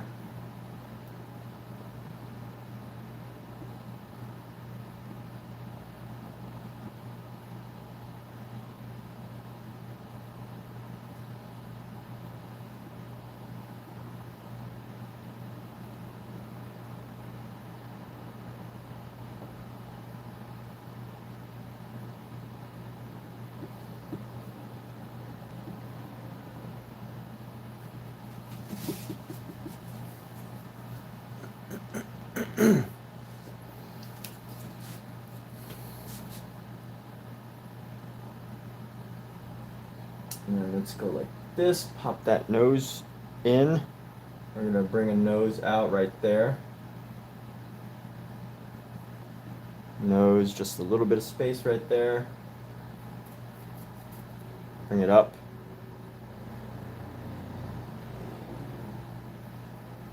Bring it up, then in. And this nose can have just a little bit of detail right there, right there. And this is somewhat accurate, kind of comes up right there. So right now we need to bring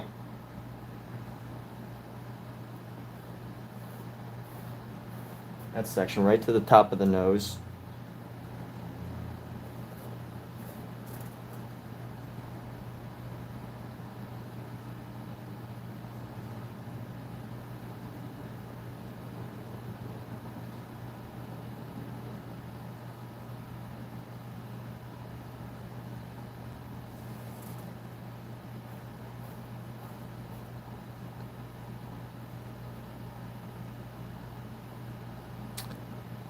And here we go. So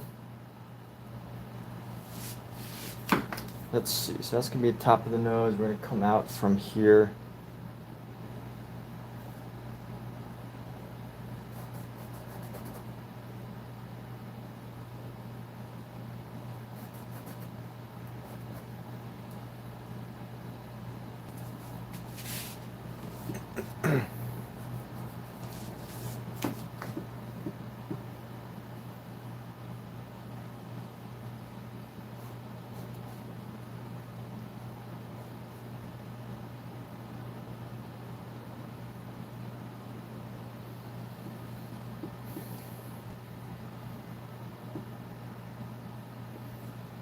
And let's start to sketch this out. So the eyes are going to be right around there, and then right here. So the eyes are going to pop in right over here.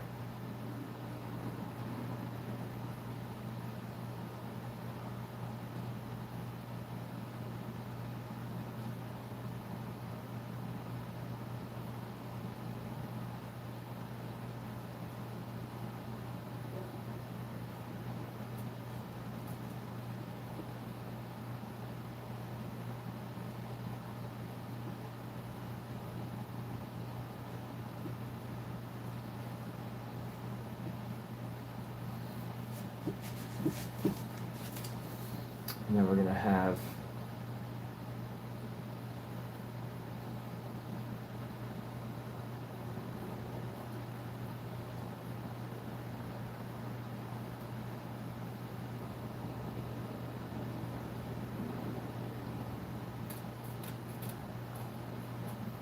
that come across. And now for our main event, let's do this. I'm gonna come down here, come out a bit, up. It's gonna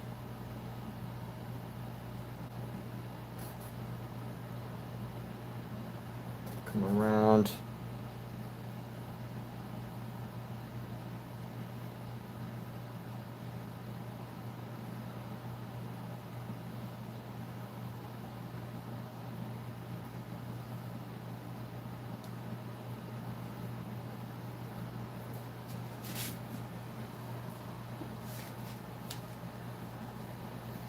The crown, the crowned king.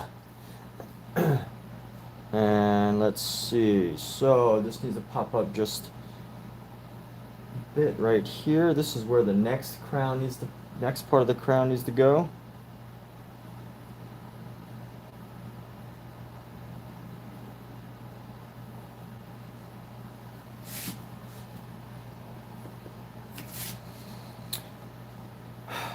And then we're gonna this like this, like that. Bring this down. This is just basic drawing 101 right now.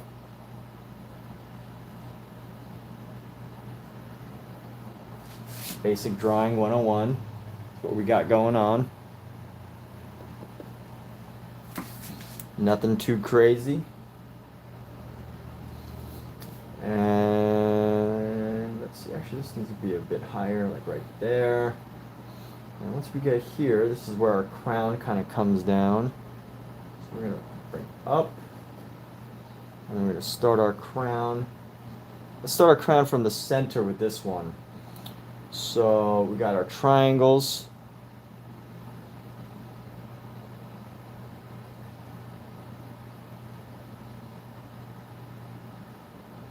Got the triangles that come around, and we're going to start. So this is 1, 2, 3, 4. So 4 major sections. Let's establish a size for this. Probably going to go like this. So the crown should be nice and big. This head's a little bigger, so I definitely want to give it some more length here.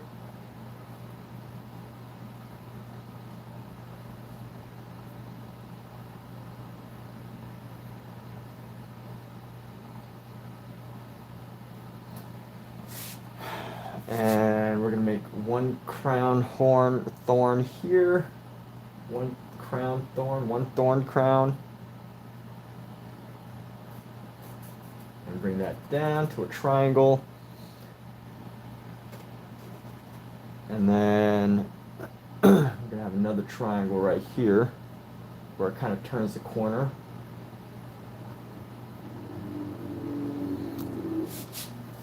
And then we're going to have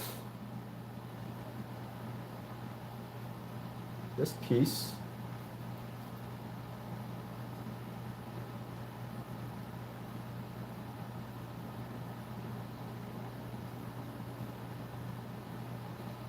It's kind of far away. I think that's a little too far, so I got to close the gap here a little bit. I made this a little too far away.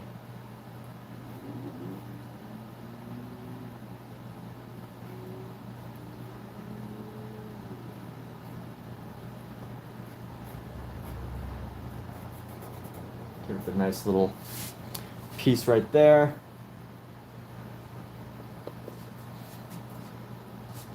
And then we're going to go with another triangle that pops up right over here.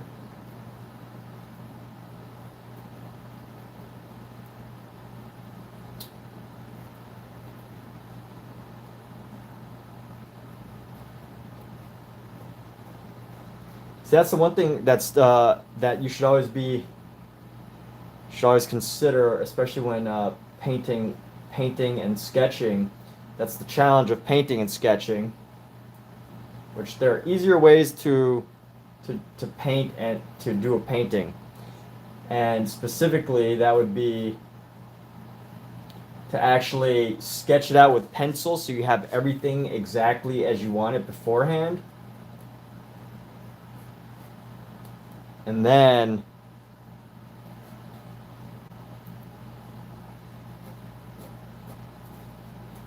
you go into everything with paint so that once you're ready, everything is ready to go.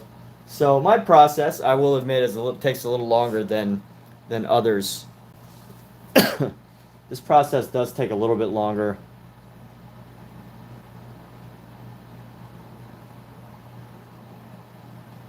Because, well, I guess, regardless, if you either spend more time on a sketch or more time on just this part or if whatever, you're gonna come up with something.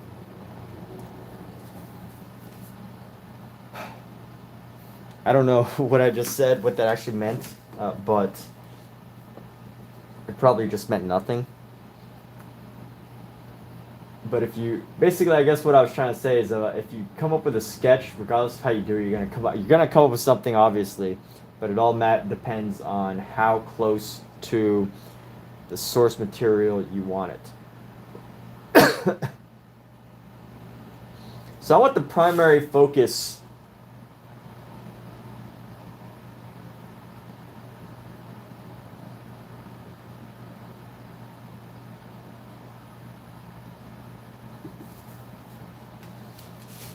of our next piece to be the head.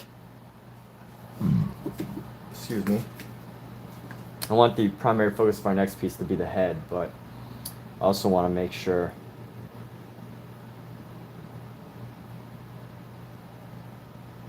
I want to fill these borders. To fill all of our borders. I want to fill this entire painting with a variety of heads.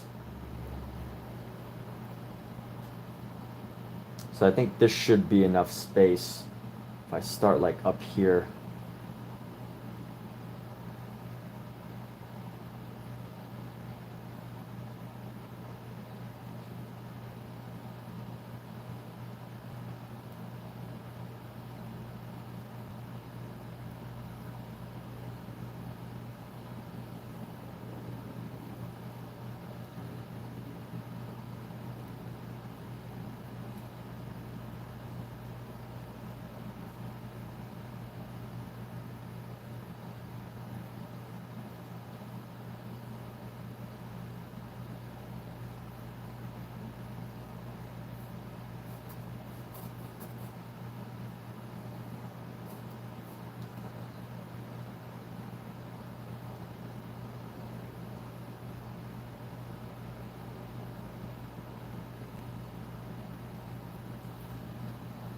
All right, so let's do this. Triangle. And then our next piece.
And let's see, so this is right here.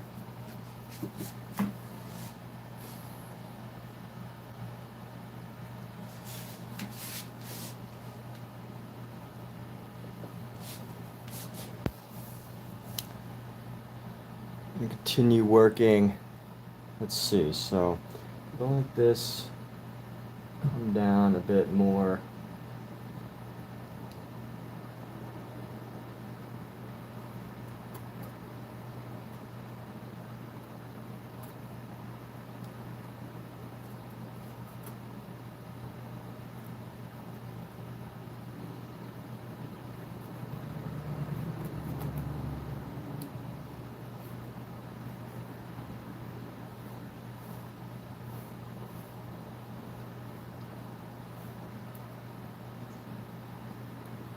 And one more triangle right there, and then right there.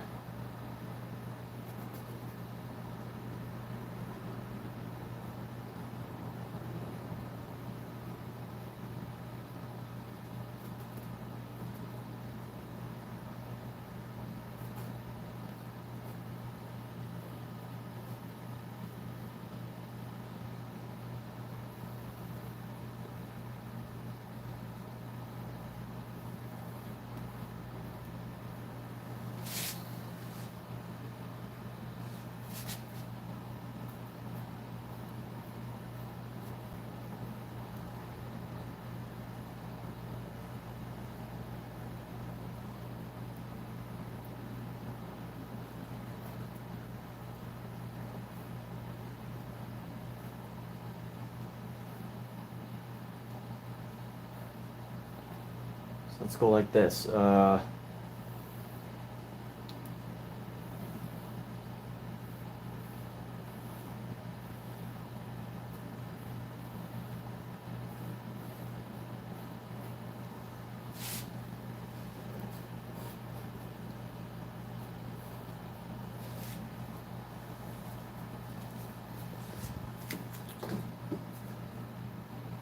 And here we go. We're going to go from here, come down, go up, bring it down some more. Just a little bit longer than the previous one, and then come down. But this one needs to go down right around to there.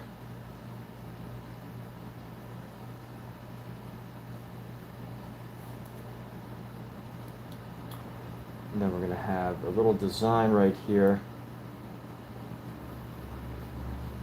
Comes around to the third and then cuts in right to the end right there. Let's find out where the eye is going to be. So the eye is going to come around right over here. Oof. There's something up with this thing.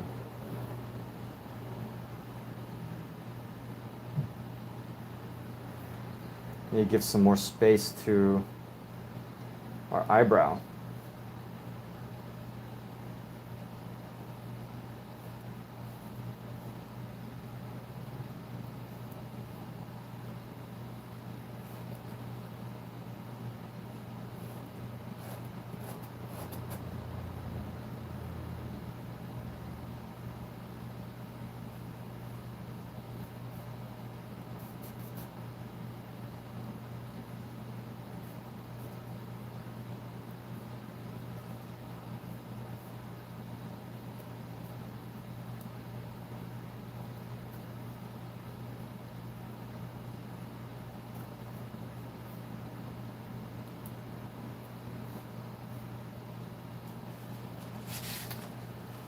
How should we do this? It shouldn't be this far apart, so I need to bring it in closer a bit. A little bit closer together. A little bit closer together for the eyes on this king. And that should be where this eye kind of goes. That's better. All right.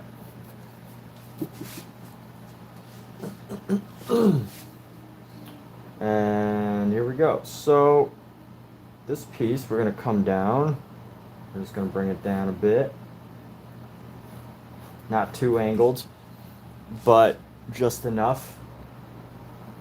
Actually, that's still too angled. It needs to be pretty much almost straight. We're going to bring the nose down right over. The nose has to be coming out from here. So that goes 1, 2.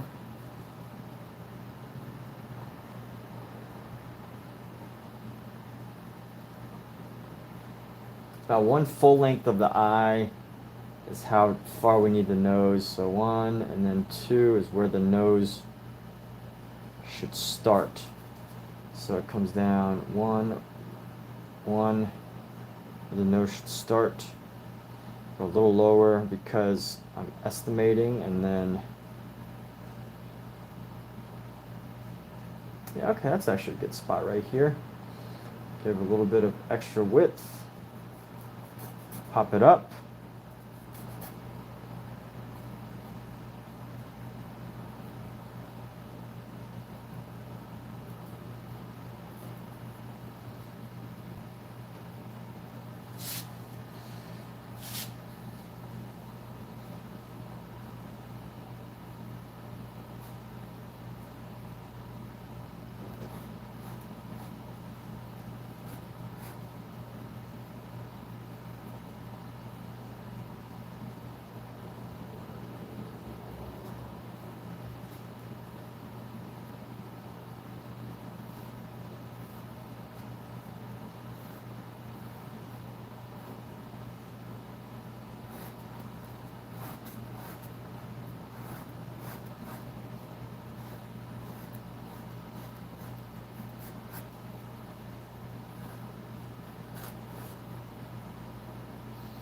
And we're gonna have a mouth right here, so some lips. We're gonna just paint in our lips because they need to be thick. We're gonna make them thick right there.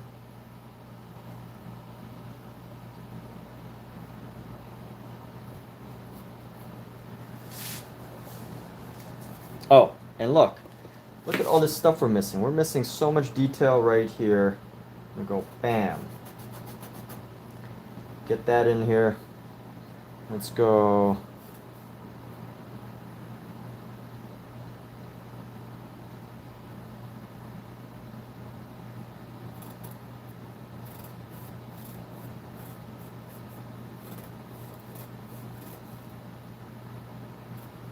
Nope, that needs to be a little slower, a little higher.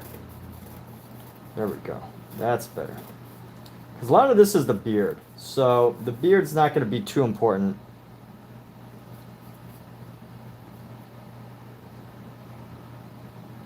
Wherever that length is, we need to come down just a little bit lower.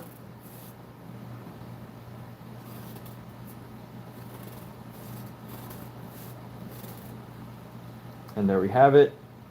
We're going to bring this down from just below there.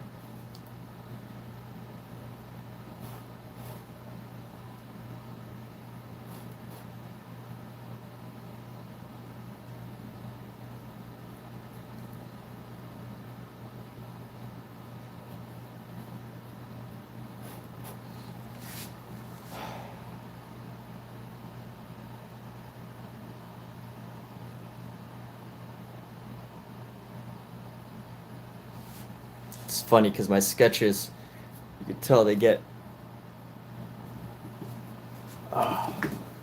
larger.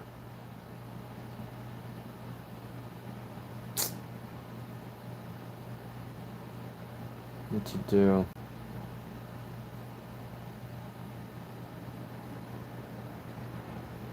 It's all about proportions.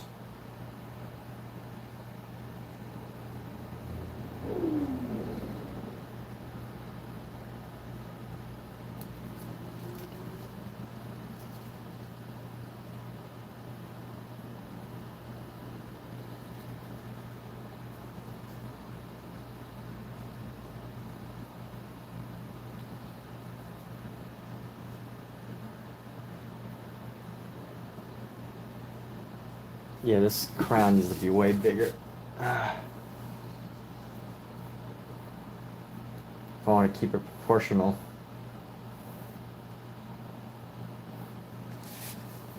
So I need to redo this crown. Let's redo this crown, shall we? So we're going to go like this. It's going to be a bit more confusing, but that's okay. I think it's going to look better in the long run. When I say confusing, I mean confusing for the painter, not necessarily for the viewer. Yeah, there we go. A nice bold crown is what he needs. Not a dinky crown. He needs a nice bold crown. And then we're going to go up and about.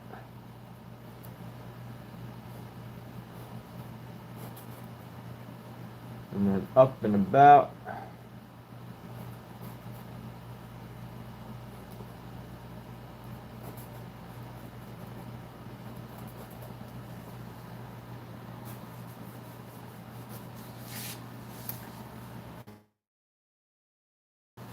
Is this a bit? This is coming right to here. I'm gonna raise this a bit, and we're gonna go around.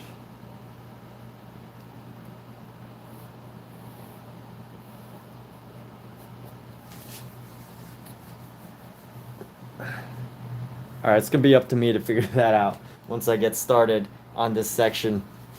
Once I actually get started painting. But let's go on to this other part here. We're gonna continue sketching this, but we're gonna do the other side of this face. So the easiest way to do this would be to like create like a trace, some sort of tracing thing, and then kind of like just paste it on. But that's not necessarily how I like to work.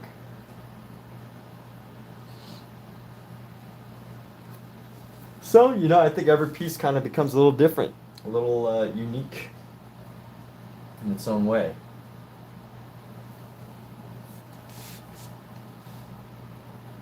Actually, you know what? Let's try a technique here. We're gonna mark off all the lines of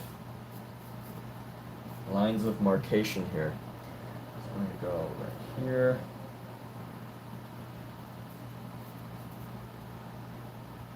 And we're gonna go, that's about double that length. So we're gonna go right here. And then that's just like same distance as that. So we're gonna go right here. And then we need about this width, so right here. Now I can't do this all the time because I usually have to like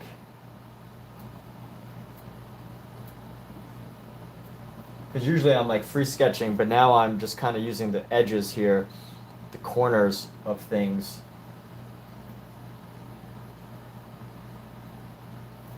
Or the very edge of this. So I could add marks that help me to guide where I need things to be. So that can be very helpful. I mean, it is very helpful. 100%, it is very, very helpful. Without a doubt, it is incredibly helpful. So I think, let's see, that to the top of that, let me get a measurement here. This to the top of that. Yeah, so from the eye, so I guess this is the eye right now. From the eye to there needs to be about the same length as the start of the nose. I think, what? Really?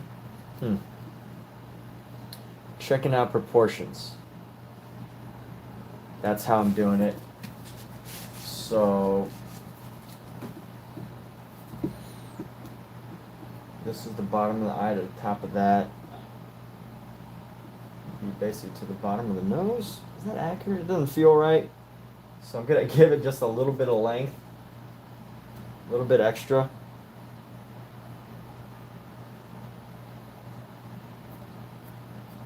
So I think noses are big.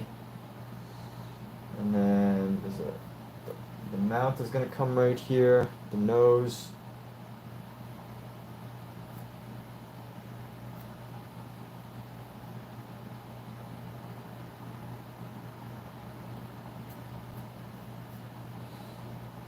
And then the lip here.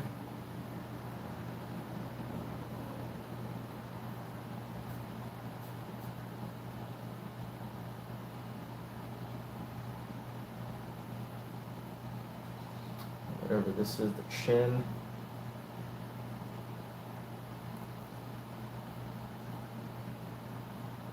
go? The bottom of the chin.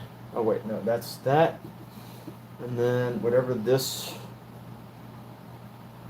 I think basically from this mark to this mark is going to be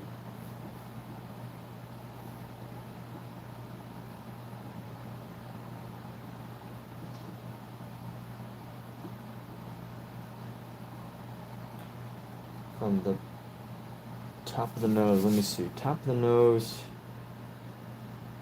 There, it's pretty much the same. So wherever the top of the nose is, the top of the nose is right there. Whatever that is, chin. It's pretty much what we're gonna have.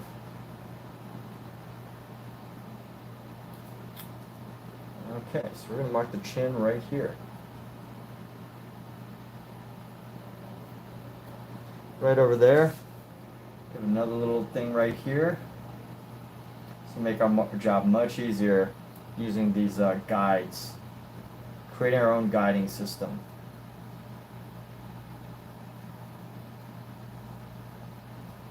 All right, so let's get to this. I've marked this side here, and basically right now it's all about just a matter of getting the sketch done. So this is a sketch right here. Now, obviously, it's rarely ever just as easy. I mean, I guess it is just as easy, honestly. Just getting the sketch done, that's it. That's all we got to do. Get the sketch done. So we have a lot of sketches though. So we're gonna have a lot of sketches. I have quite a few sketches. And let's kind of figure this out before we start. This is where the triangles go.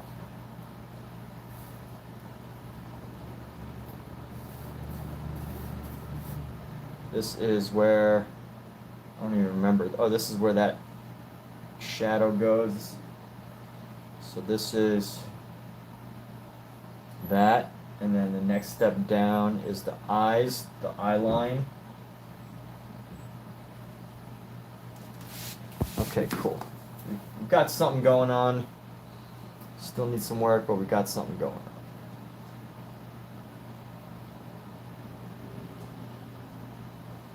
All right, let's get this. So right from the get-go, we got to mark this piece right here.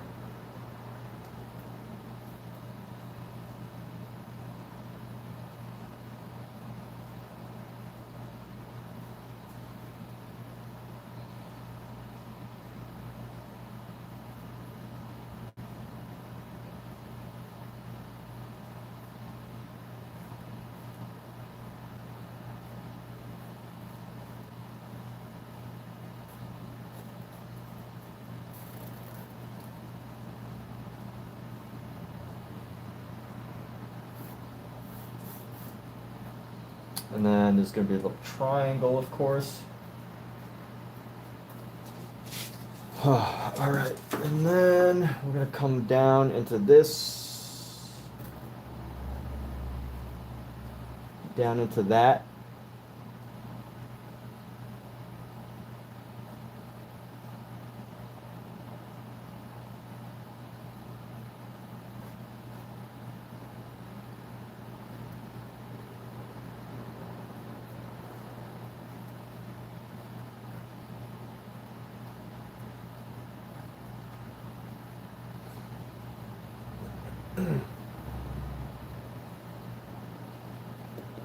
And then got this one more.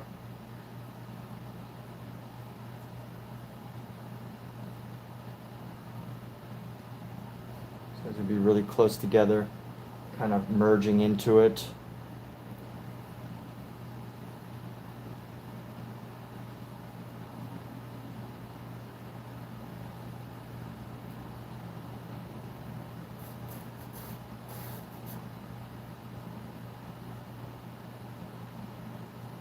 Honestly, I feel like this one could be a lot closer. Yeah, this one needs to be a lot closer. So we're going to go like that. It's okay if it kind of goes underneath. Because otherwise the crown's going to be way too long.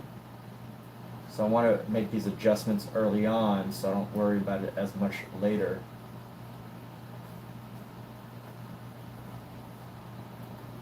These could kind of be sitting on top of each other.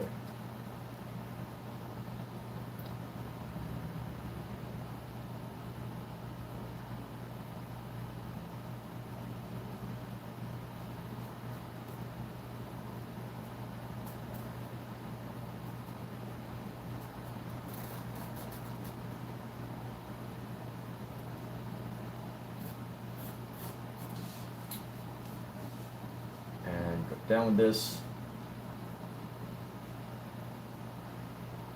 Why do I keep drawing this part so far? Oh my goodness. I have to redo this whole thing. It's really way too spread apart.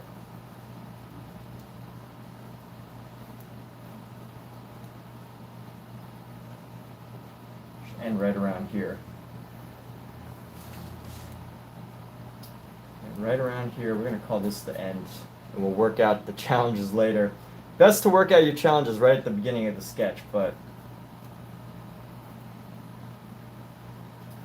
I'm actually kind of excited once I get done with this project because I'm keeping things really tight with this project, meaning I am focusing on getting the right sketch more than usual.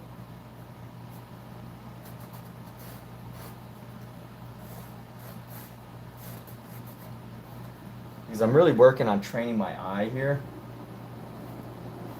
Where I feel like once I do finally finish this series, hey, Dulce Loa Eza, welcome. How are you, Dulce? Thank you so much for popping in to share some kind words.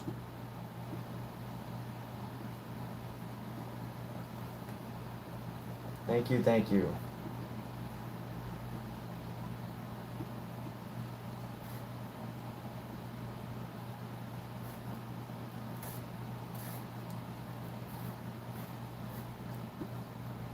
And here we go. We got the eye.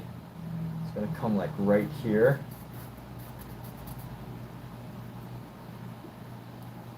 And this is going to come like right here. We're going to come right here. Go right here, go right here.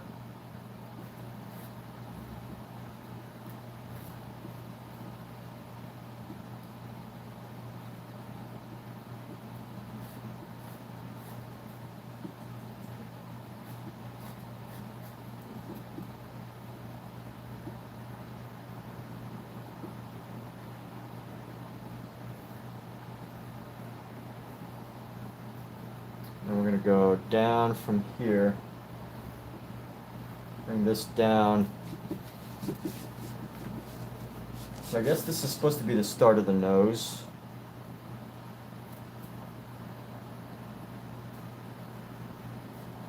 Color that in, and then pop.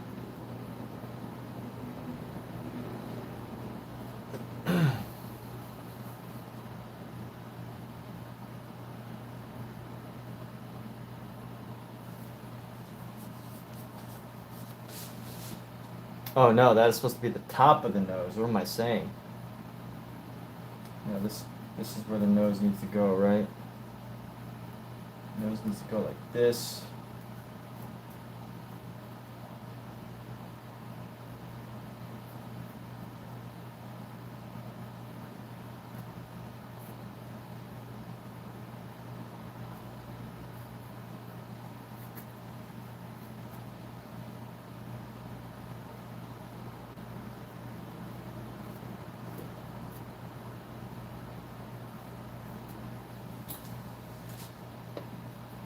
Let's bring this in.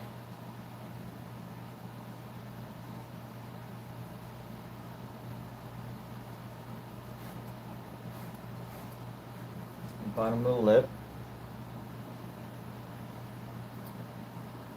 And this is where our chin goes.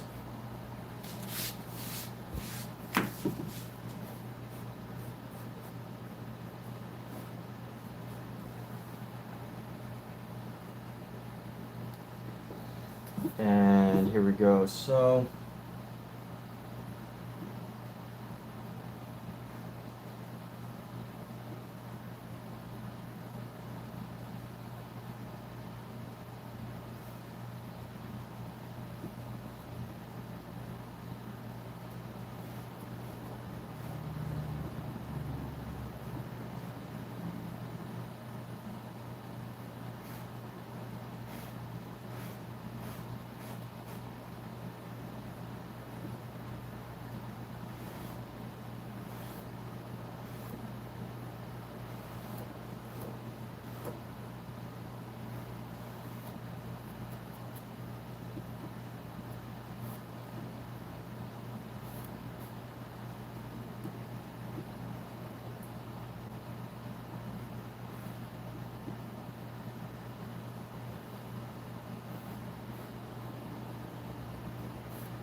down here. That's going to be that. Bring this down. That's going to be that. And then, bam, bam. We've got our second head over here. And now we're going to start filling in the rest of our space. So I actually don't know. I don't think I'm going to have the time to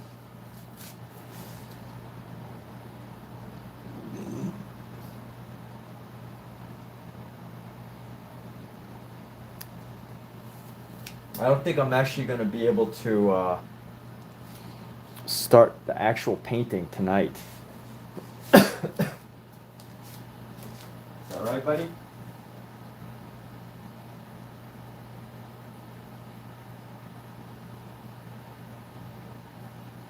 Oh, you got Cheetos on your face, huh?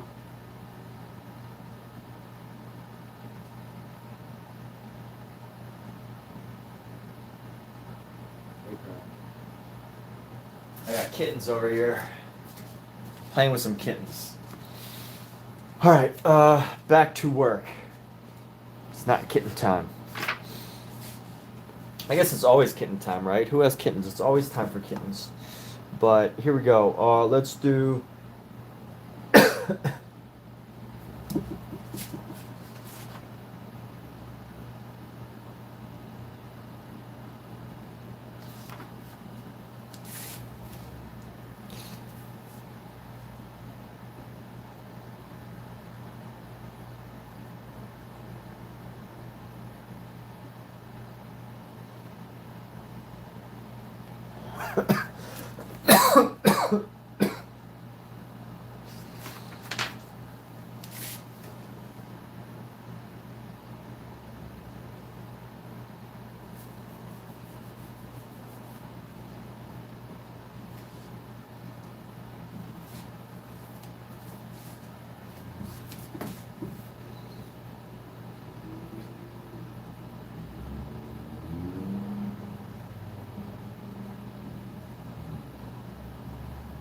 trying to figure out, think compositionally here,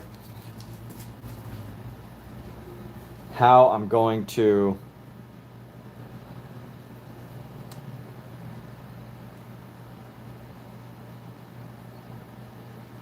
organize this piece in a way that pretty much all the pieces get a little bit of action. Wow, that sketch took about an hour. Or these 4 pieces took about an hour each, or an hour in total. So we still got more sketches. I don't know if I really want to play with the background or if I want to just totally fill the space with these characters.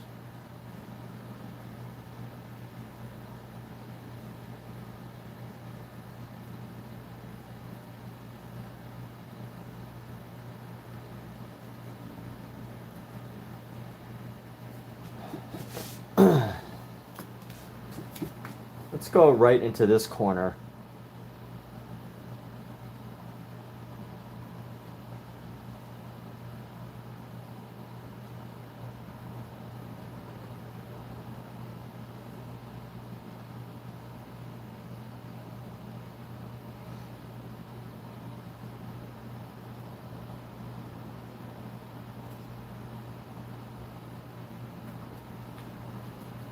And we're going to cut off this guy's head.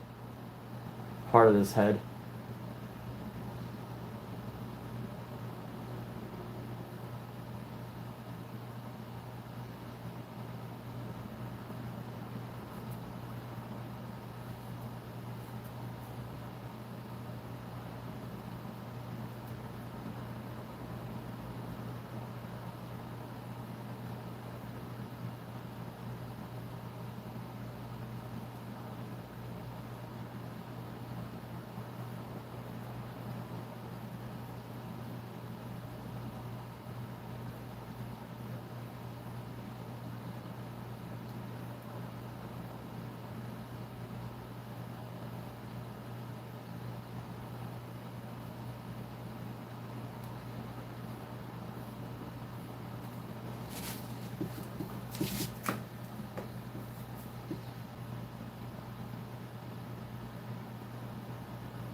Okay, that's the initial foundation for the face. What we need right here, we need a nice shadow thing that pops down right here. A line, shadow. Should basically go right down into there, cuts across.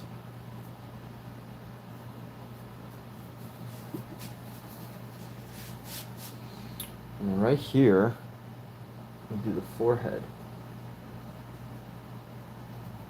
So the eyes, right down. This is also going to be part of the eye.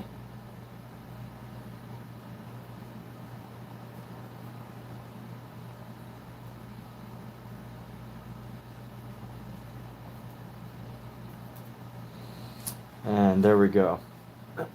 So we're going to go like this, bring down that second piece. An area that's smaller than the forehead, but still large enough. Come down, bring this up, bring this around, bring this down, come out a bit.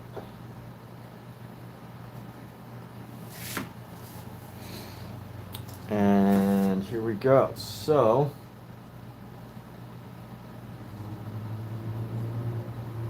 take up the half the face.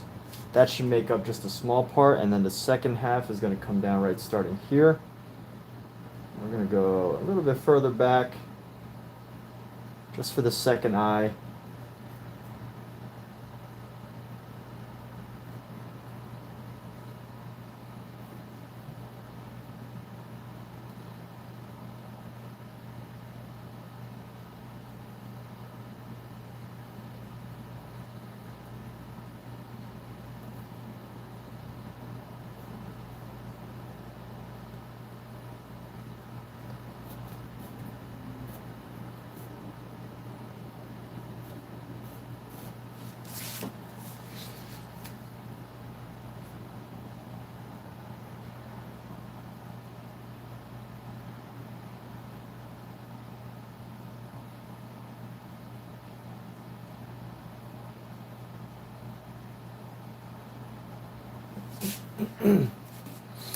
And we're going to go down like this. Once we have this, we're going to bring this eye up at an angle. Bring that down.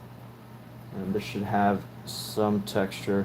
It's going to go a little bit further away from our head, but that's okay. Bring this down. Bring it up and across. And we have this piece right here. We're going to go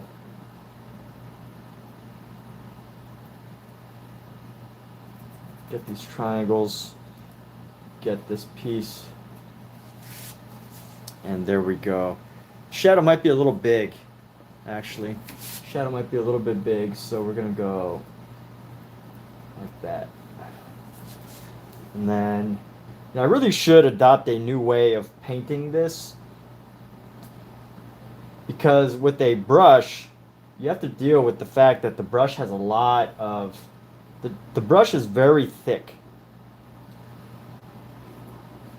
And if you don't do it just right, like what's going to happen if your sketch isn't really accurate, you kind of forget where the shadow starts, where the shadow ends, all these different things that you have to take into consideration when you're doing work. These pieces were meant to be studied or worked with as a drawing, not so much as drawings, not so much sketches. So you come across problems when you're trying to get total accuracy, which fortunately I'm not. I'm just mostly trying to capture the idea, the concept.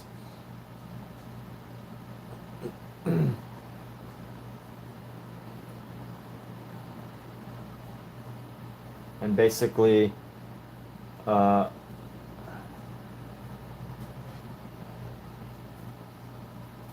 This should be a little bit longer than where the nose is. So not a little bit, it's actually quite a lot longer than the nose. I feel like they didn't really know proportions back then. Or they were working with some very different proportions than, well, maybe I don't know proportions. I should not accuse the greats of not knowing what they were doing, but I feel like these proportions are a bit off. Maybe this nose is just too big, I don't know. This nose needs to come down and the ear's just so long. This feels like such a long ear. An unusually long ear. So let's cut this, cut another section right here, cut a triangle right there, cut an ear section right there, right here, and then bam. So there's the shape of the ear, and we're going to continue down as we build into this space. We're going to build a little nose section right there.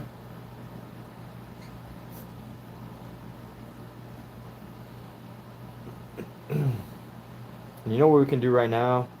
We can actually bring that.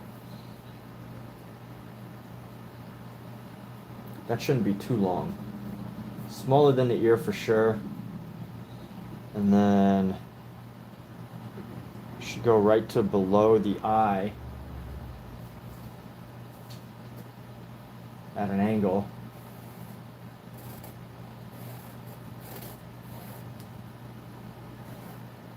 At an angle below the eye, cut that out right there. And does that feel accurate? No, it feels kind of accurate.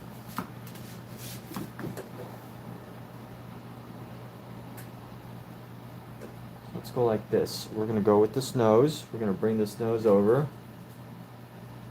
right below the eye. Come around with it. Come around with this nose. Bring some textures out. Down right below the nose.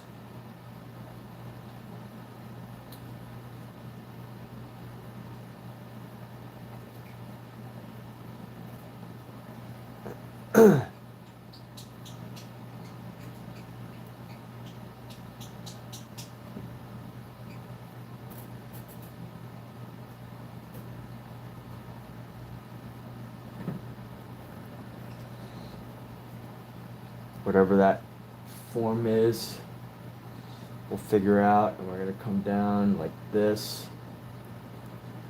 Oh, whoops, right down here.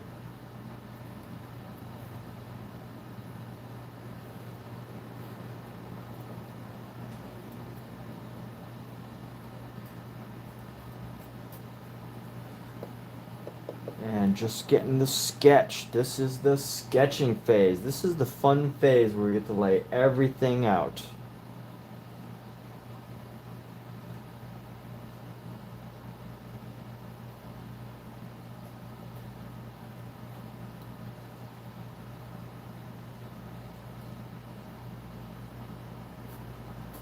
It's all the fun part, right? But some parts are even more exciting than others.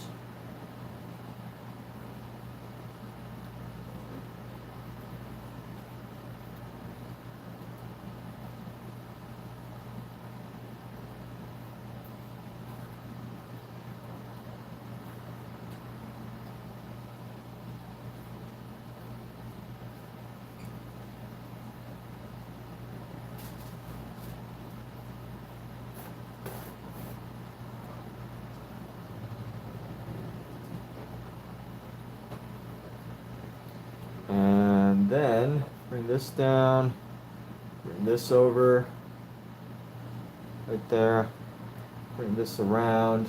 That's kind of where the chin goes and disappears to. So we're really not going to see this other side of the face, which is perfect. It kind of just cuts down, and we're going to make sure that we bring this piece down to add a little bit of neck into it. It's kind of weird actually, because it just kind of disappears but I don't know. We'll see.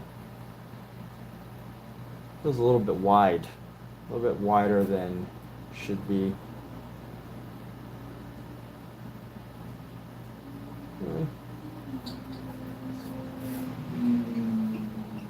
Maybe I just need to get this neck in. So this neck is going to end right around the chin area, and then it's going to come around some more.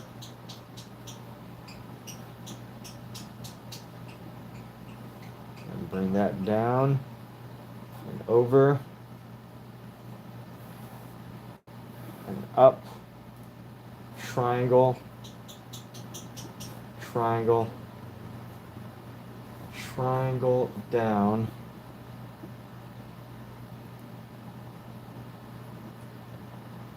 Right around the center line of the nose. Come down with a triangle. Maybe a little bit lower. Right there.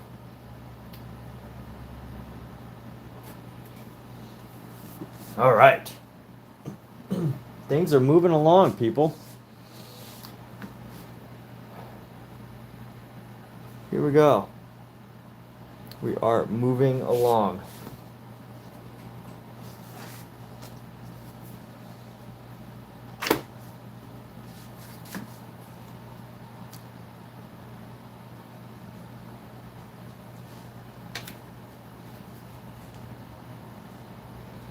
Spending quite a lot more time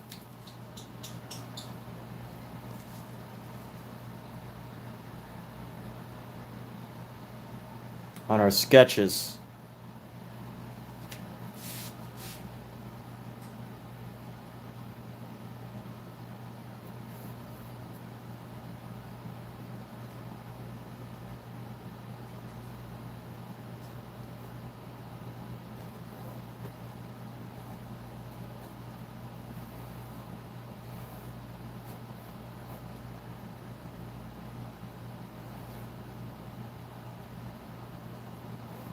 We'll work on that later. But as we go, oh, look at this. This area I totally forgot. I need to. What do I need to do on the outside here?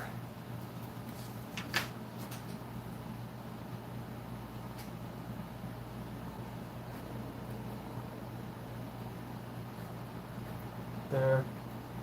And then I need to bring in some design and then pop that around. All right.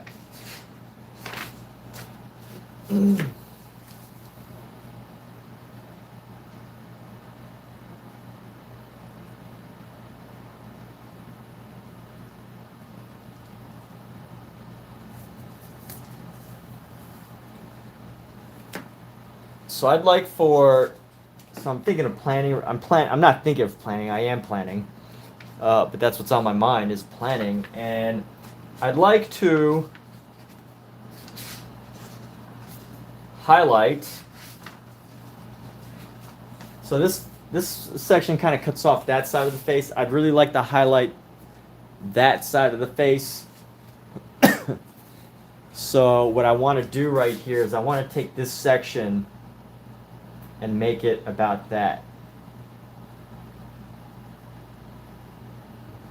Actually, you know what? I would really love to just have like eyes kind of popping up. I'd really love to just have some eyes just popping up over this, kind of goofy. So let's do that. I'm gonna cut into the nose, and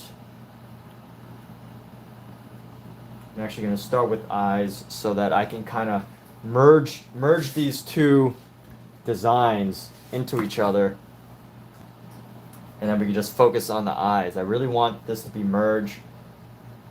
Plus, ears take me forever, so if I can hide an ear, I'll be happy. Let's do this.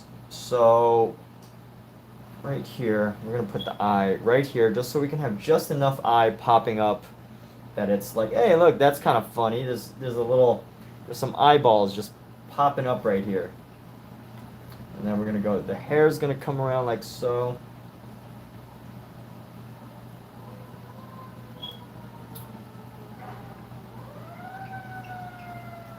And then this is gonna go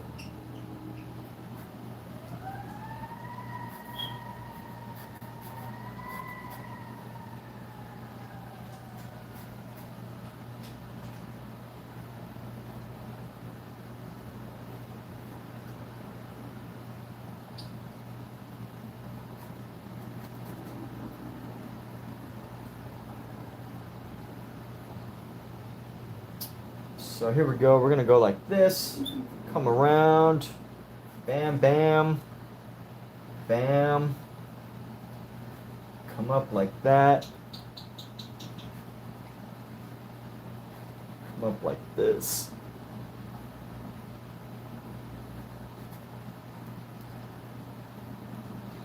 And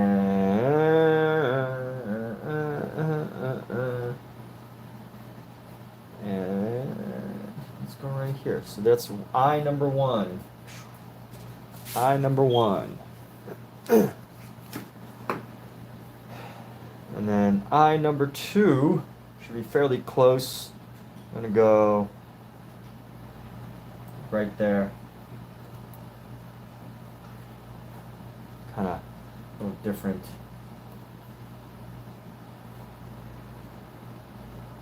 Shouldn't go past that right there.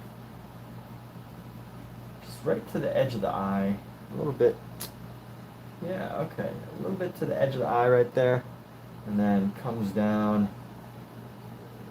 just a bit. And then pops over. Down. I think I made this a little bit higher than I really want it to be.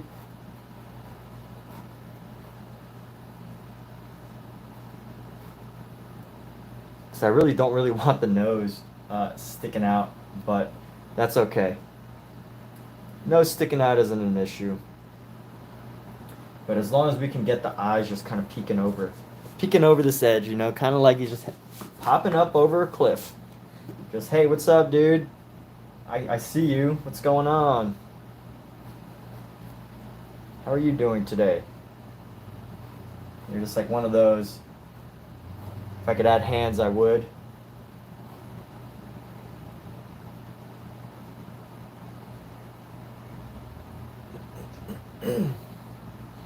So what are we missing here? I feel like the nose is a little bit off, but it's not totally off. It's workable off.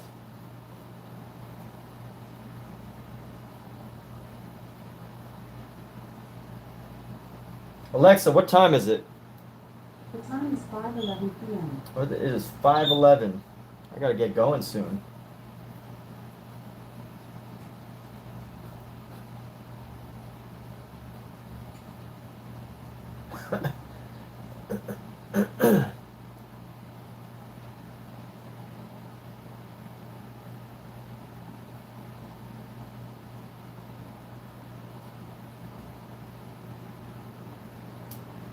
Pops like that, goes like that.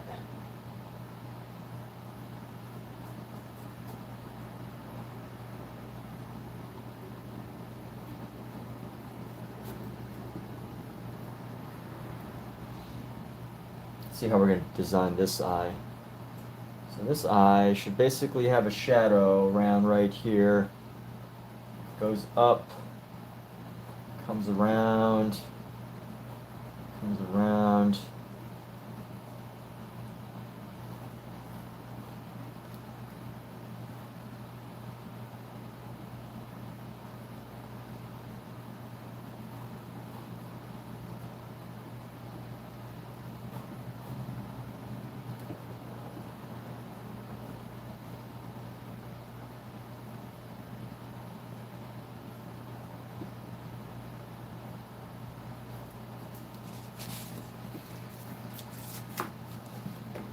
Whew, okay, so go like this. Let's start making the hair. This will be my last sketch before I gotta get going.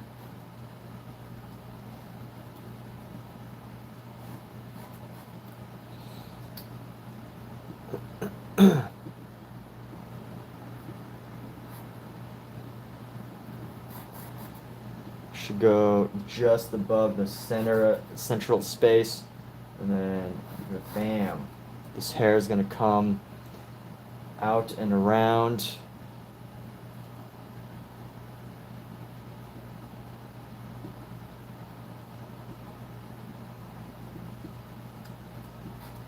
About right here.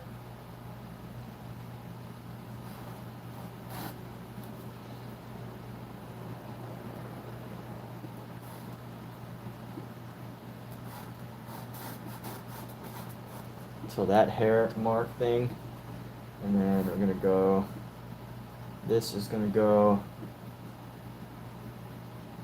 right above the eye right here, and then we're gonna go across our, dot our I's and cross our T's. So that's not going straight to the center, this is gonna be right around the center. And honestly, this is probably way too high. We're gonna go right around here. There we go. Right around here, coming around, go like this, right above the eye. Can always modify this hair later.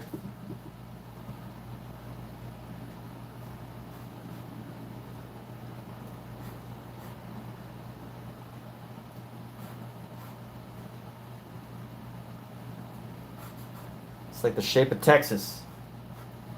This shadow right here that we got going on. So this is what needs to happen. This needs to come up, and then let's see, this hairline come right next to this. Wherever this hairline is going, that's where that needs to end. So right there, up and then down, right there, that's the hairline. This is going to come down around to cover the rest of the hair.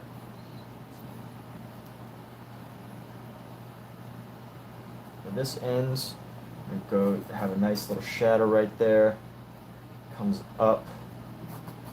It's going to have a nice design right here.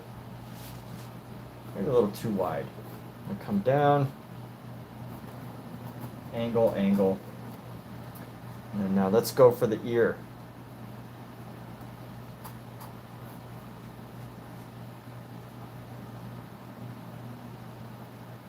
So the ear should come just below the eye line, just below this eye line. So we're going to come down like this, come down like this, and then just below the eye line right here, bringing the ear, bringing it down, bringing it around, and away we go.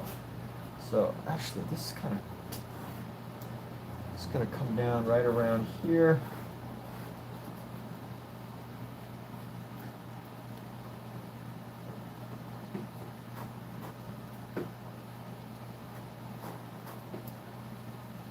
Come down this side of the ear, come down this side of the ear, come down this side of the ear, come down this side of the ear.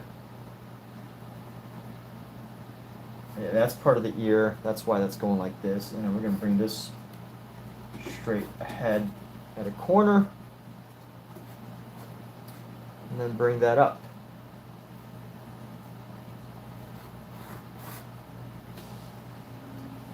Now we have our second head. So we're going to right there. Give him a little hairdo. Pop this on over. Got our shadows, we got our major shapes. Actually, we got to do this section right here.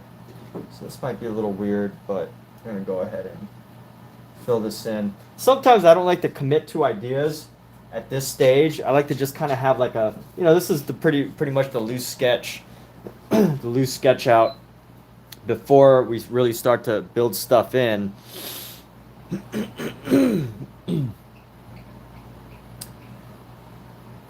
A loose sketch out.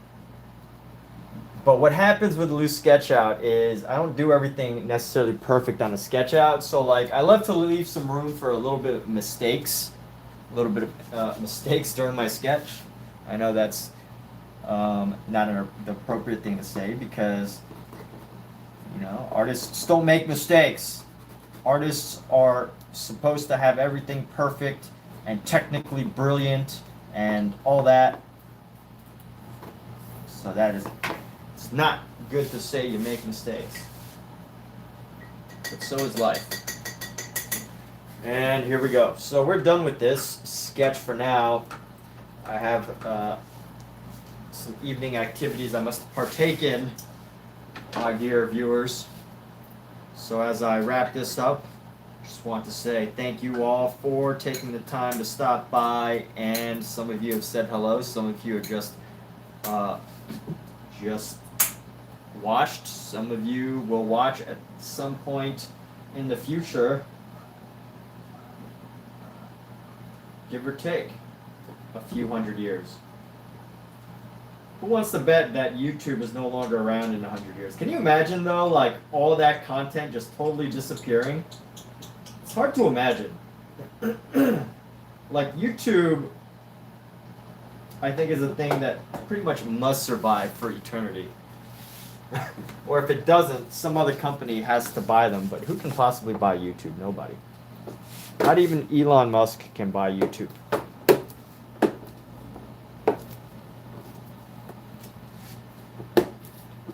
So I am preparing for some evening festivities, and we must wrap things up,